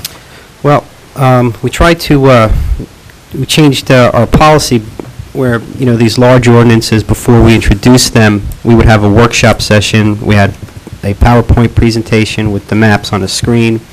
That was well in advance of introduction. Okay. Perhaps at a month at a minimum. A month ago? A month at a minimum before introduction. Okay. Yes. So about September. Yeah, and I would just add, because it's important to public. I can't hear, hold on a minute. There's some folks in the audience who want to be recognized, already were, complained that they weren't being heard and are doing it now. Folks, if you need to have a conversation, I would respectfully ask you to take it outside. Thank you. I couldn't hear you, Mr. So just from a governmental point of view, in terms of the public, we want the public to be confident that we communicate with them. So what we've done is we first listed these items for discussion at a workshop.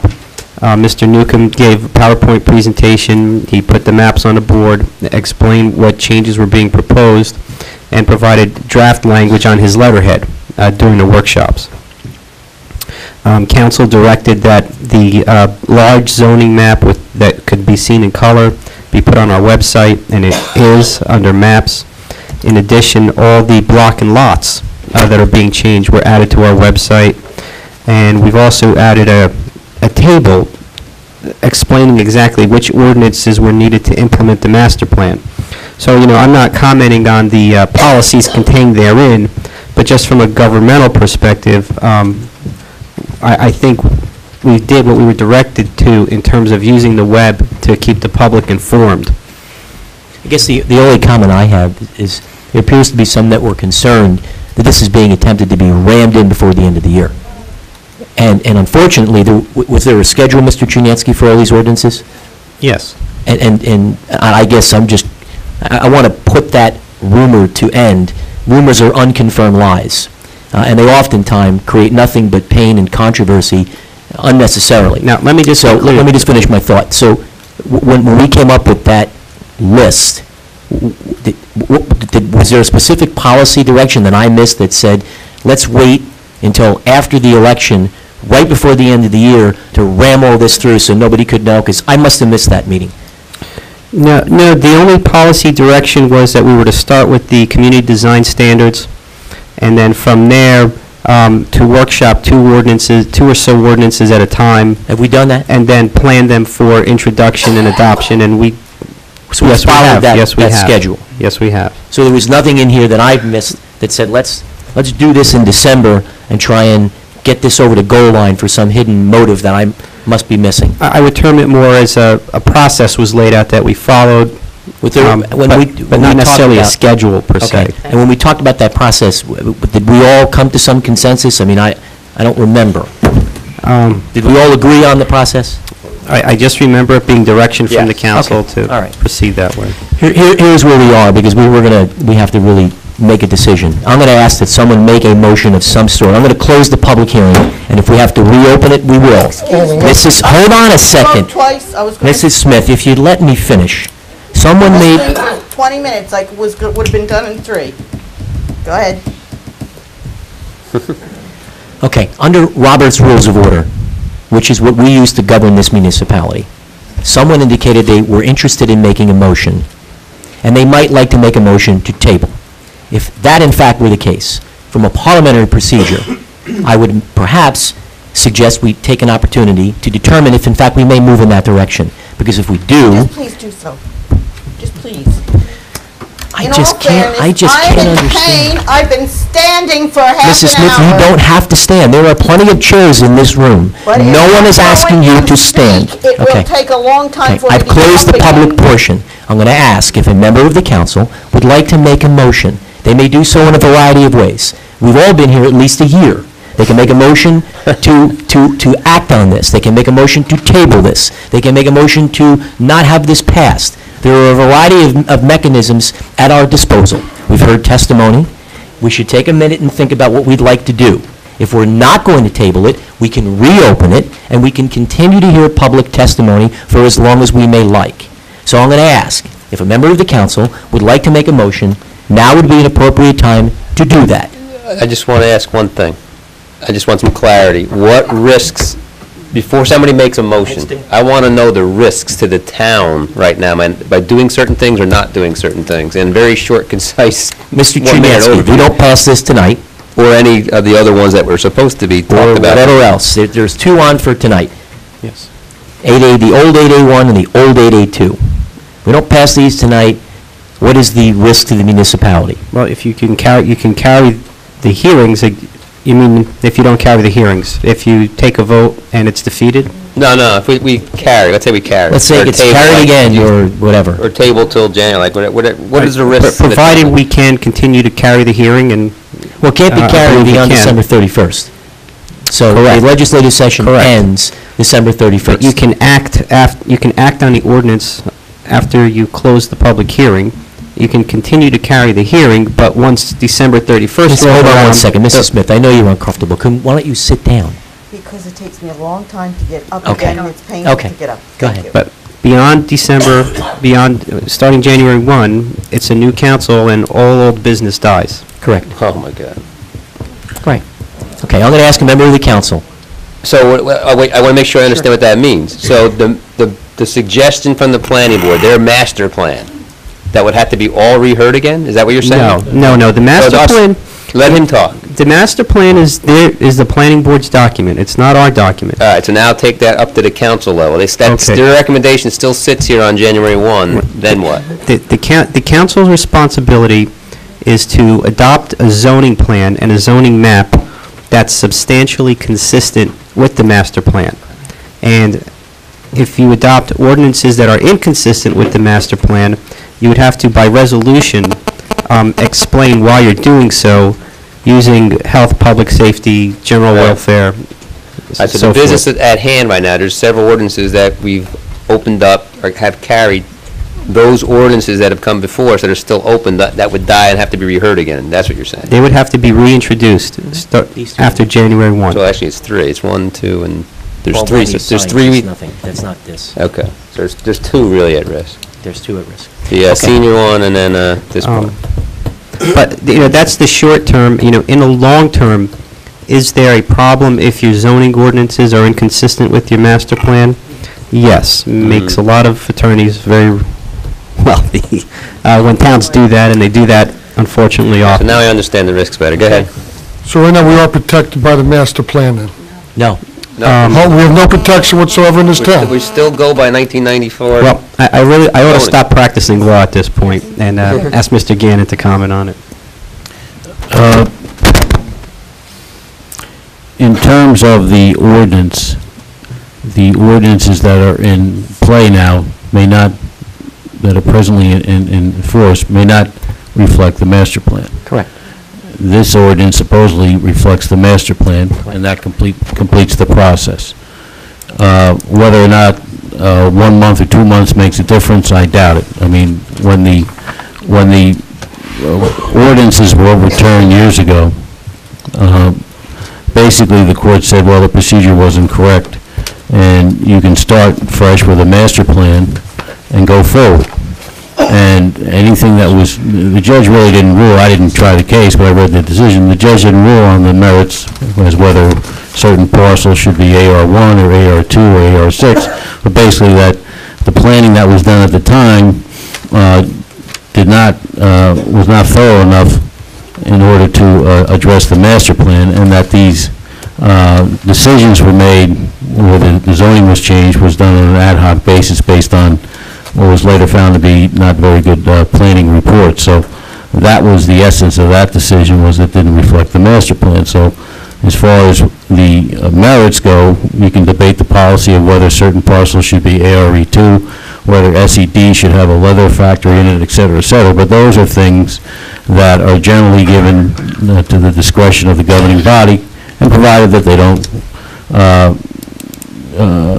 do not deviate from the master plan, where you would have a master plan that says, well, this certain area which is environmentally sensitive is known as the SED zone, and then the ordinance is changed to allow for a chemical factory or something like that. So those are the things where there has to be some kind of consistency, or what the courts call substantial compliance. But Tom was right, that if these ordinances go to Jen, they got to be reintroduced and then reheard. As far as these ordinances go, the master plan has been passed. Right, but the ordinances that the council would listen to would have to be reintroduced and reheard. You got to look at the master plan as the frame, and the ordinances, to put the meat on the bone, so to speak. They fill in the gaps, they provide for the zoning that the master plan reflects. So it's a question of whether or not there is anything that you want to have tweaked. I've seen it where there's a 65-page ordinance that's passed and then it's tweaked, provided that it's in conformance with the master plan. Now, somewhere in the file, I'm sure there's a referral from the planning board that says this ordinance was reviewed by the planning board, and they find it in compliance with the master plan. I think there was one suggestion where they changed the passive use or something like that. I saw that, to allow for bicycling or something. So, but from a procedural standpoint, you can carry it, vote on it at the next meeting, can't carry it past January 1st, and a motion to table would just basically kill the ordinance and it have to be reintroduced. Just to fill out the picture, Mayor, one more thing. Any applicants that would come in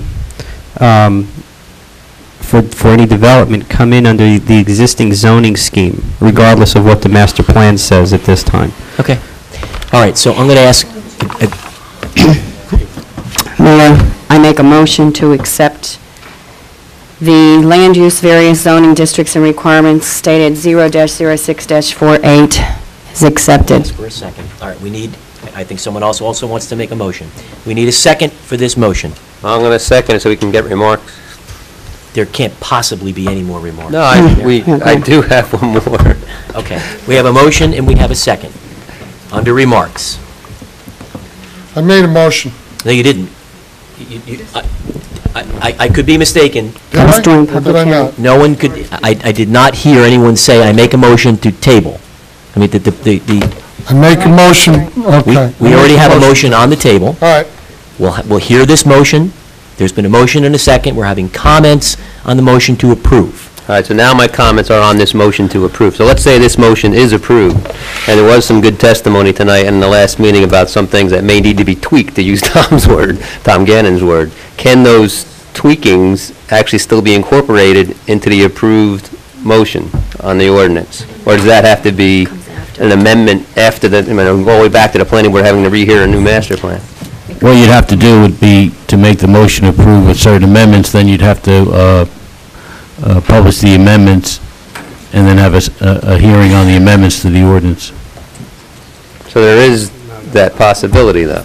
Right, but I mean, in this type of ordinance, it's, you'd basically have to be here another hour or two just to figure out what you wanted to tweak. Are there any additional comments on the motion that has been seconded?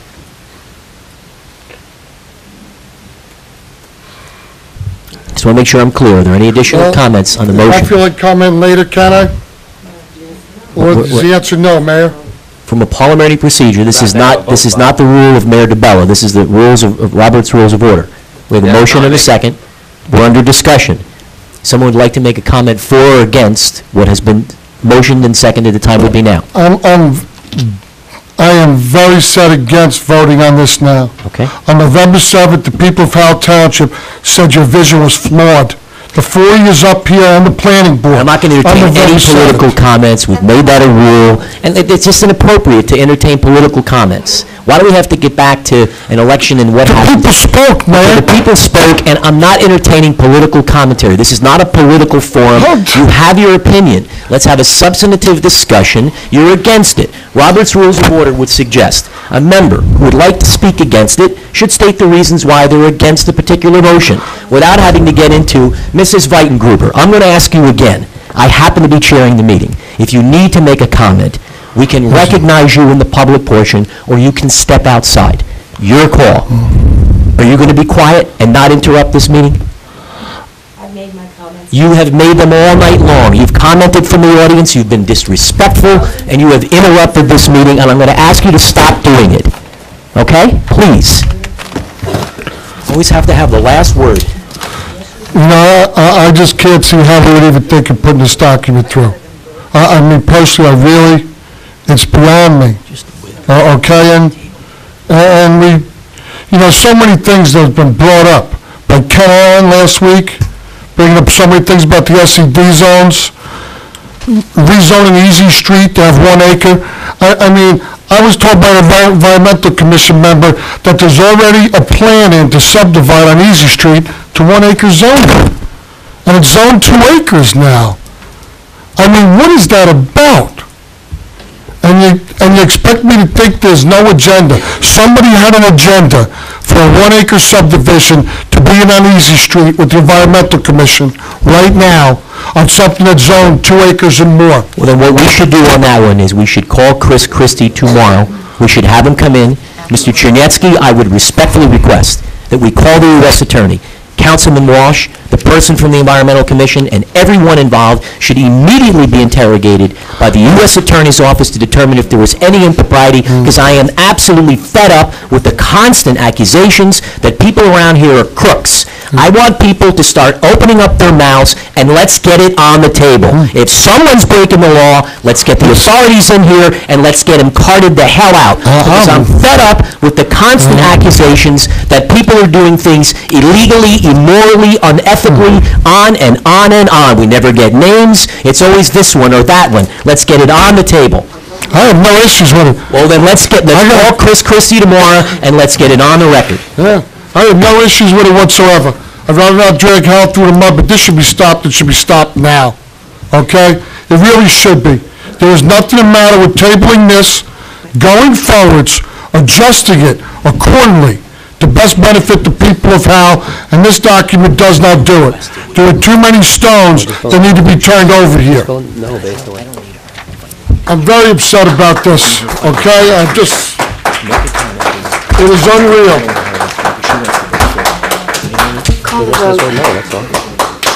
It is unreal. Okay, are there any other comments? Are there any other comments from the council? I wonder if Mr. Malave and Mr. Tabasco should be voting on this. Wait a minute, there's still absolutely elected... Excuse me, I can defend myself. Mr. Walsh, you out of line. You out of line. I'm a sitting council person. I can vote on this, and I will vote on this. I'm sorry, one way sir. or another. I'm sorry. You're correct. I'm sorry. This chamber this is just way too political. It really is. It's way too political, and it's very unfortunate. You know what? It's always been political, Mr. Mayor. You're right. But never like this. I've never seen it like this. And this is one of the reasons why I'm stepping down from being a council person, because of people like Bob Walsh, who brings his cronies in here to filibuster meeting after meeting after meeting, and I am sick of it. And nobody is filibustering. Okay, so are there any additional comments from members of the council? I do have one remark. Okay, one final remark. I got an answer from Tom Gannon, which I didn't like. That is, if we approve this, we actually are not able to tweak this in an easy way. It would be, have a lot of testimony from a lot of people that would take, as he already said, hours to get the amendments done right. So my remark at this point... Just do it. What's that? I don't care what you... My comment, just giving my straw poll opinion right here, would be either to withdraw that motion we just made or vote no based on his guidance just now, so we could still do it right. That's right. Yeah. So, okay. if anybody else wants to make a comment before we vote, My comments... I'd entertain what their straw poll opinion would be initially. My comments aren't germane to the ordinance, so I'm going to refrain. Mr. Mayor, can I ask one question? Go right ahead, sir. I know I had asked the manager, and I asked you when I spoke to you about what kind of financial impact this would have on residents having their land, double. The ARE2 going into R1, was it going to impact them as far as their taxes and, without them being noticed? I was kind of leery about, if the guy thinks he's got one buildable lot at 2 acres, and tomorrow he wakes up and now he's got 2 lots, are we going to whack him for more taxes without telling him we were going to do it? That was, I was just wondering if that answer had been found yet. Mr. Chinesky, do you have an answer on that? No, unfortunately I don't, but... Mr. Filiaccio, are you aware of the implication of a rezoning? They have one dwelling on the lot. No, I'd have to defer to the assessor on that. I'm not that familiar with the assessing laws. I mean, that would be true of anyone that's being rezoned up or down. So we would have the same concern on the other end to the extent that the opposite happens, right? Well, I don't think the resident would be upset if his land got upzoned and he had to pay less in tax. Well, I know that. I'm just saying, I guess if it would apply to one, it would apply to both. And I have to imagine this has happened. But I don't know how it applies, period. I would have to consult with the assessor, and we certainly can get you an answer. Okay. There may be an impact, but it may not be until there was actually a subdivision of the property or something in accordance with the municipal land use law, because the assessor's not going to look at that until he gets the SR1s. But there could be an impact, obviously, if you have 2 lots a parcel that's 2 acres, and all of a sudden you can get 2 houses out of it. But that wouldn't kick in probably until there was a subdivision and the property record card was changed. And the same with the other way, as the mayor indicated. I have one final comment. You three have to live with each other in 30 days. So the people's opinions I'd like to hear the most, I think I know Bobby's already, or Cynthia and yours in public, because I do have a certain opinion, but again, I don't have to live here in 30 days. So you guys maybe talk about it a little bit, and then we'll either do one of 3 things. We're either going to pull the motion, we're either going to vote for it, or vote it down. Yeah, on that motion, I'm going to talk about it. So I'd like to hear, I think I know Cynthia's opinion too. Actually, Joe, you're the last opinion I want to hear. At this hour, my opinion is we need to make a decision, whether it's for or against, and that's where I'm at with it. Are there any final questions? No. Okay, hearing none, roll call. A vote yes would be to approve, a vote no would be to disapprove. Mr. Malabay? Hold on one second. Let's wait till Mr. Walsh comes back to the chamber. Okay. What are we voting on? Oh, my God. No, to table it or to vote it down or up? Okay, the motion on the floor is to approve. So a vote yes would be to approve, a vote no would be to disapprove. Roll call, please. Mr. Malabay? No. Mrs. Showmaker? Yes. Mr. Tabasco? No. Mr. Walsh? No. Mayor DeBella? No. Okay, I'm going to ask that someone entertain a motion, please, 00658. Hold on a second. Can he now make a motion to... It's dead. No, but can another motion now be made? No, it's dead. It's dead. It's dead. It'll have to get Goes all over again. Be-reviewed next year under the new legislative session. And for the record, I didn't vote no because I'm against philosophically what we're doing. There were issues that had come up that were worthy, but this is not... That's why we all voted. Yeah, same here. This is not, conceptually... We'll see how long it takes next year to get this done. We'll be talking Christmas 2009. Have fun. All right, 00658, we had a public, I'm sorry, we introduced this on November 28th. We're going to have a public hearing and adoption scheduled for this evening. Let's just cut to the chase. I'm going to ask someone to make a motion to table this ordinance, please. Make a motion to table the ordinance in January. Second, Mayor. We have a motion and a second to table. Wait. What ordinance is this? What ordinance is this? Mayor, we're on 06... I'm sorry, I read the incorrect number. I apologize. We're on the wrong Okay? 006... Bobby all excited though. 00649, land use zoning requirements for age-restricted housing. This was introduced on October 17th. We carried the public hearing from November 28th until this evening on December 5th. Mayor, you have the option of carrying it to the 19th again if you want to have more Absolutely hearing. not. It is totally clear that we are politically paralyzed, and nothing is going to happen until January. So let's just move this forward. So you would- I'd ask for someone to entertain a motion to table. Motions to table take precedence over any other motions. Okay, I need a motion to table. Motion to table. We need a second. Second, Mayor. We have a motion and a second. Are there any remarks? Hearing none, roll call, please. Mr. Malavey? Yes. Mrs. Showmaker? I abstain. I don't know what I'm doing anymore here. Mr. Tabasco? Aye. Mr. Walsh? Yes. Mayor DeBella? Yes. I'd ask similarly, because of the political stigma and our inability to get things done, 8A3, land use, introduced on October 17th. We had a public hearing that was carried from November 28th to this evening. This is the land use signs.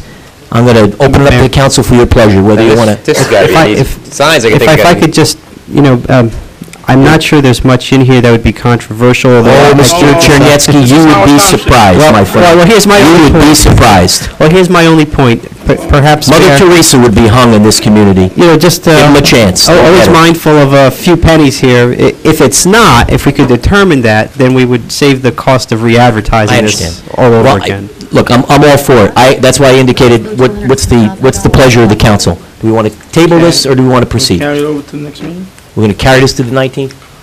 Yes. Okay, I'm going to open the public hearing, and I'm going to ask that a member of the council make a motion to carry the public hearing to December 19th. I make a motion to carry the public hearing on 06-50, the land use sign ordinance, which amends Second that Chapter motion. 188 as it applies to the requirements for signs. Okay? Second. We have a motion and a second. Any remarks? Hearing none, roll call to carry. Mr. Malavey? Yes. Mrs. Showmaker? Yes. Mr. Tabasco? Yes. Mr. Walsh? Yes. Mayor DeBella? Yes. All right, is that it on business? We have to, well, two things, Mayor. One is an introduction of 9A1, and there's also an obligation to Yep, I know open the that. meeting up to the public. All right, we've got 9A1, and there's a requirement that this be moved this evening. I would ask that a member of the council... Hang on a second. Oh, okay.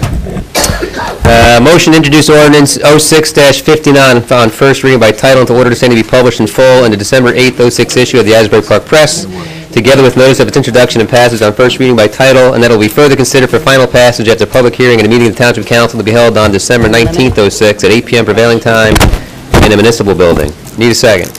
We need a second, please. Second, Mayor. We have a motion and a second. Are there any remarks? Clerk needs to read the... I'm sorry, I apologize. Ms. Woolman, would you please read the title of the ordinance? An ordinance of the Township of Howell, Monmouth County, amending an ordinance entitled, "An Ordinance Fixing Salary and Compensation of Certain Officers, Positions, and Employees in the Township of Howell, County of Monmouth, New Jersey, for the year 2007.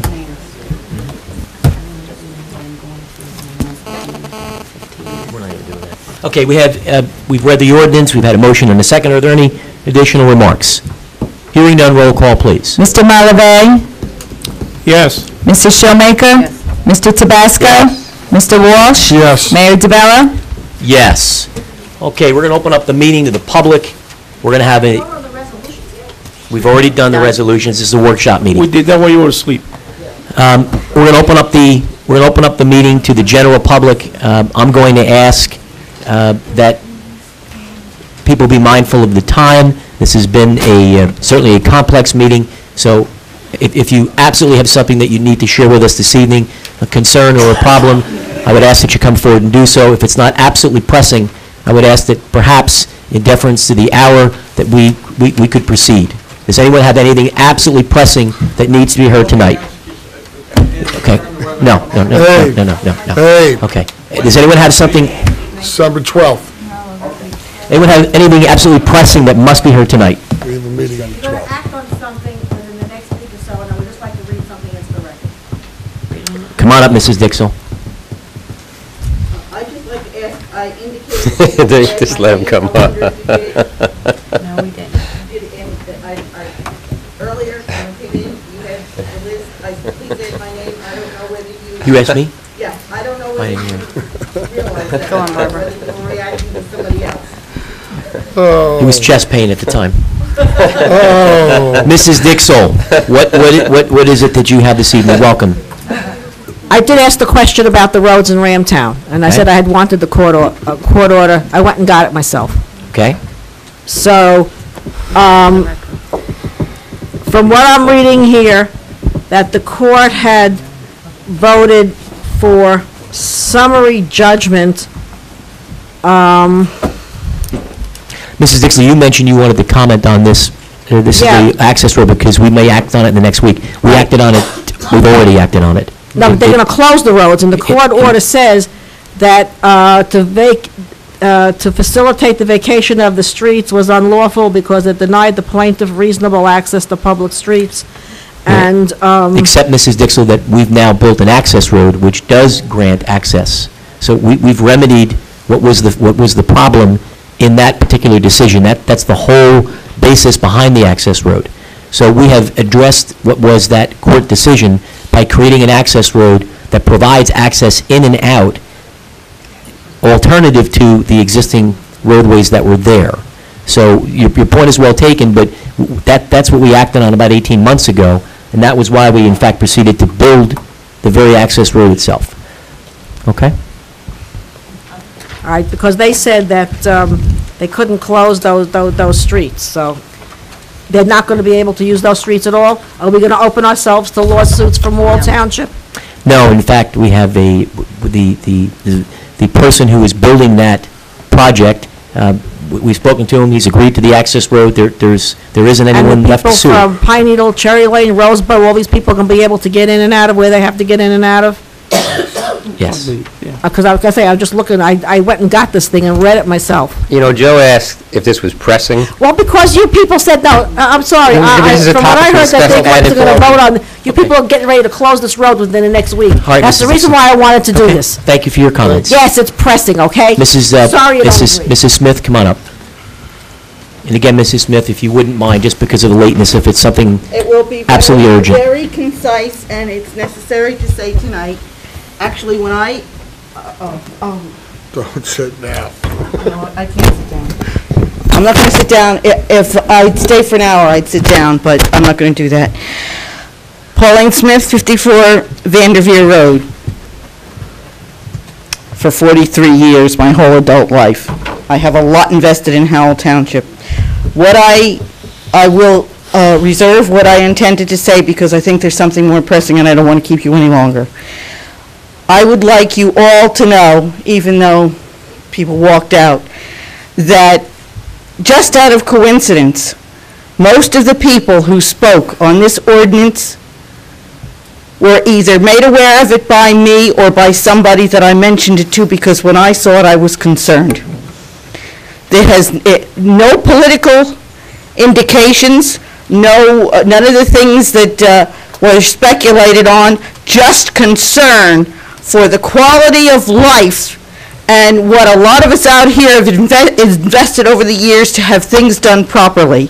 This ordinance muddied the water. Mrs. Smith, we've heard all of that. I don't care. We're The finished. point is, you're finished with it, but you went into a lot that isn't so, from speculation just because other people do that. It wasn't political, it wasn't a Mrs. Smith, my comments filibuster. regarding- It was an honest concern over an ordinance that would not have done the job that it was intended. And, more importantly, I don't care how many years you talk about something, if the end result does not accomplish the intention, you shouldn't do it. And that is for everything, not just this ordinance. Thank you very much. Thank you, Pauline. Okay, we're going to close the public portion. Mr. Chinesky, is there any other business? No, sir. All right, our next council meeting Is the 12th. is Tuesday, December 12th at 7 PM. It's a special meeting to review all of the professional proposals received for services for 2007. Our regular meeting is scheduled for Tuesday, December 19th, 6:30 executive session. We begin the public portion at 8 o'clock. There is the reorganization meeting on Monday, January 1st in these chambers at 12 noon. Mr. Chinesky, is there anything else? No, sir. Motion to adjourn. Hold did Cynthia, she said. Motion to adjourn. We're done. All those in favor? Aye.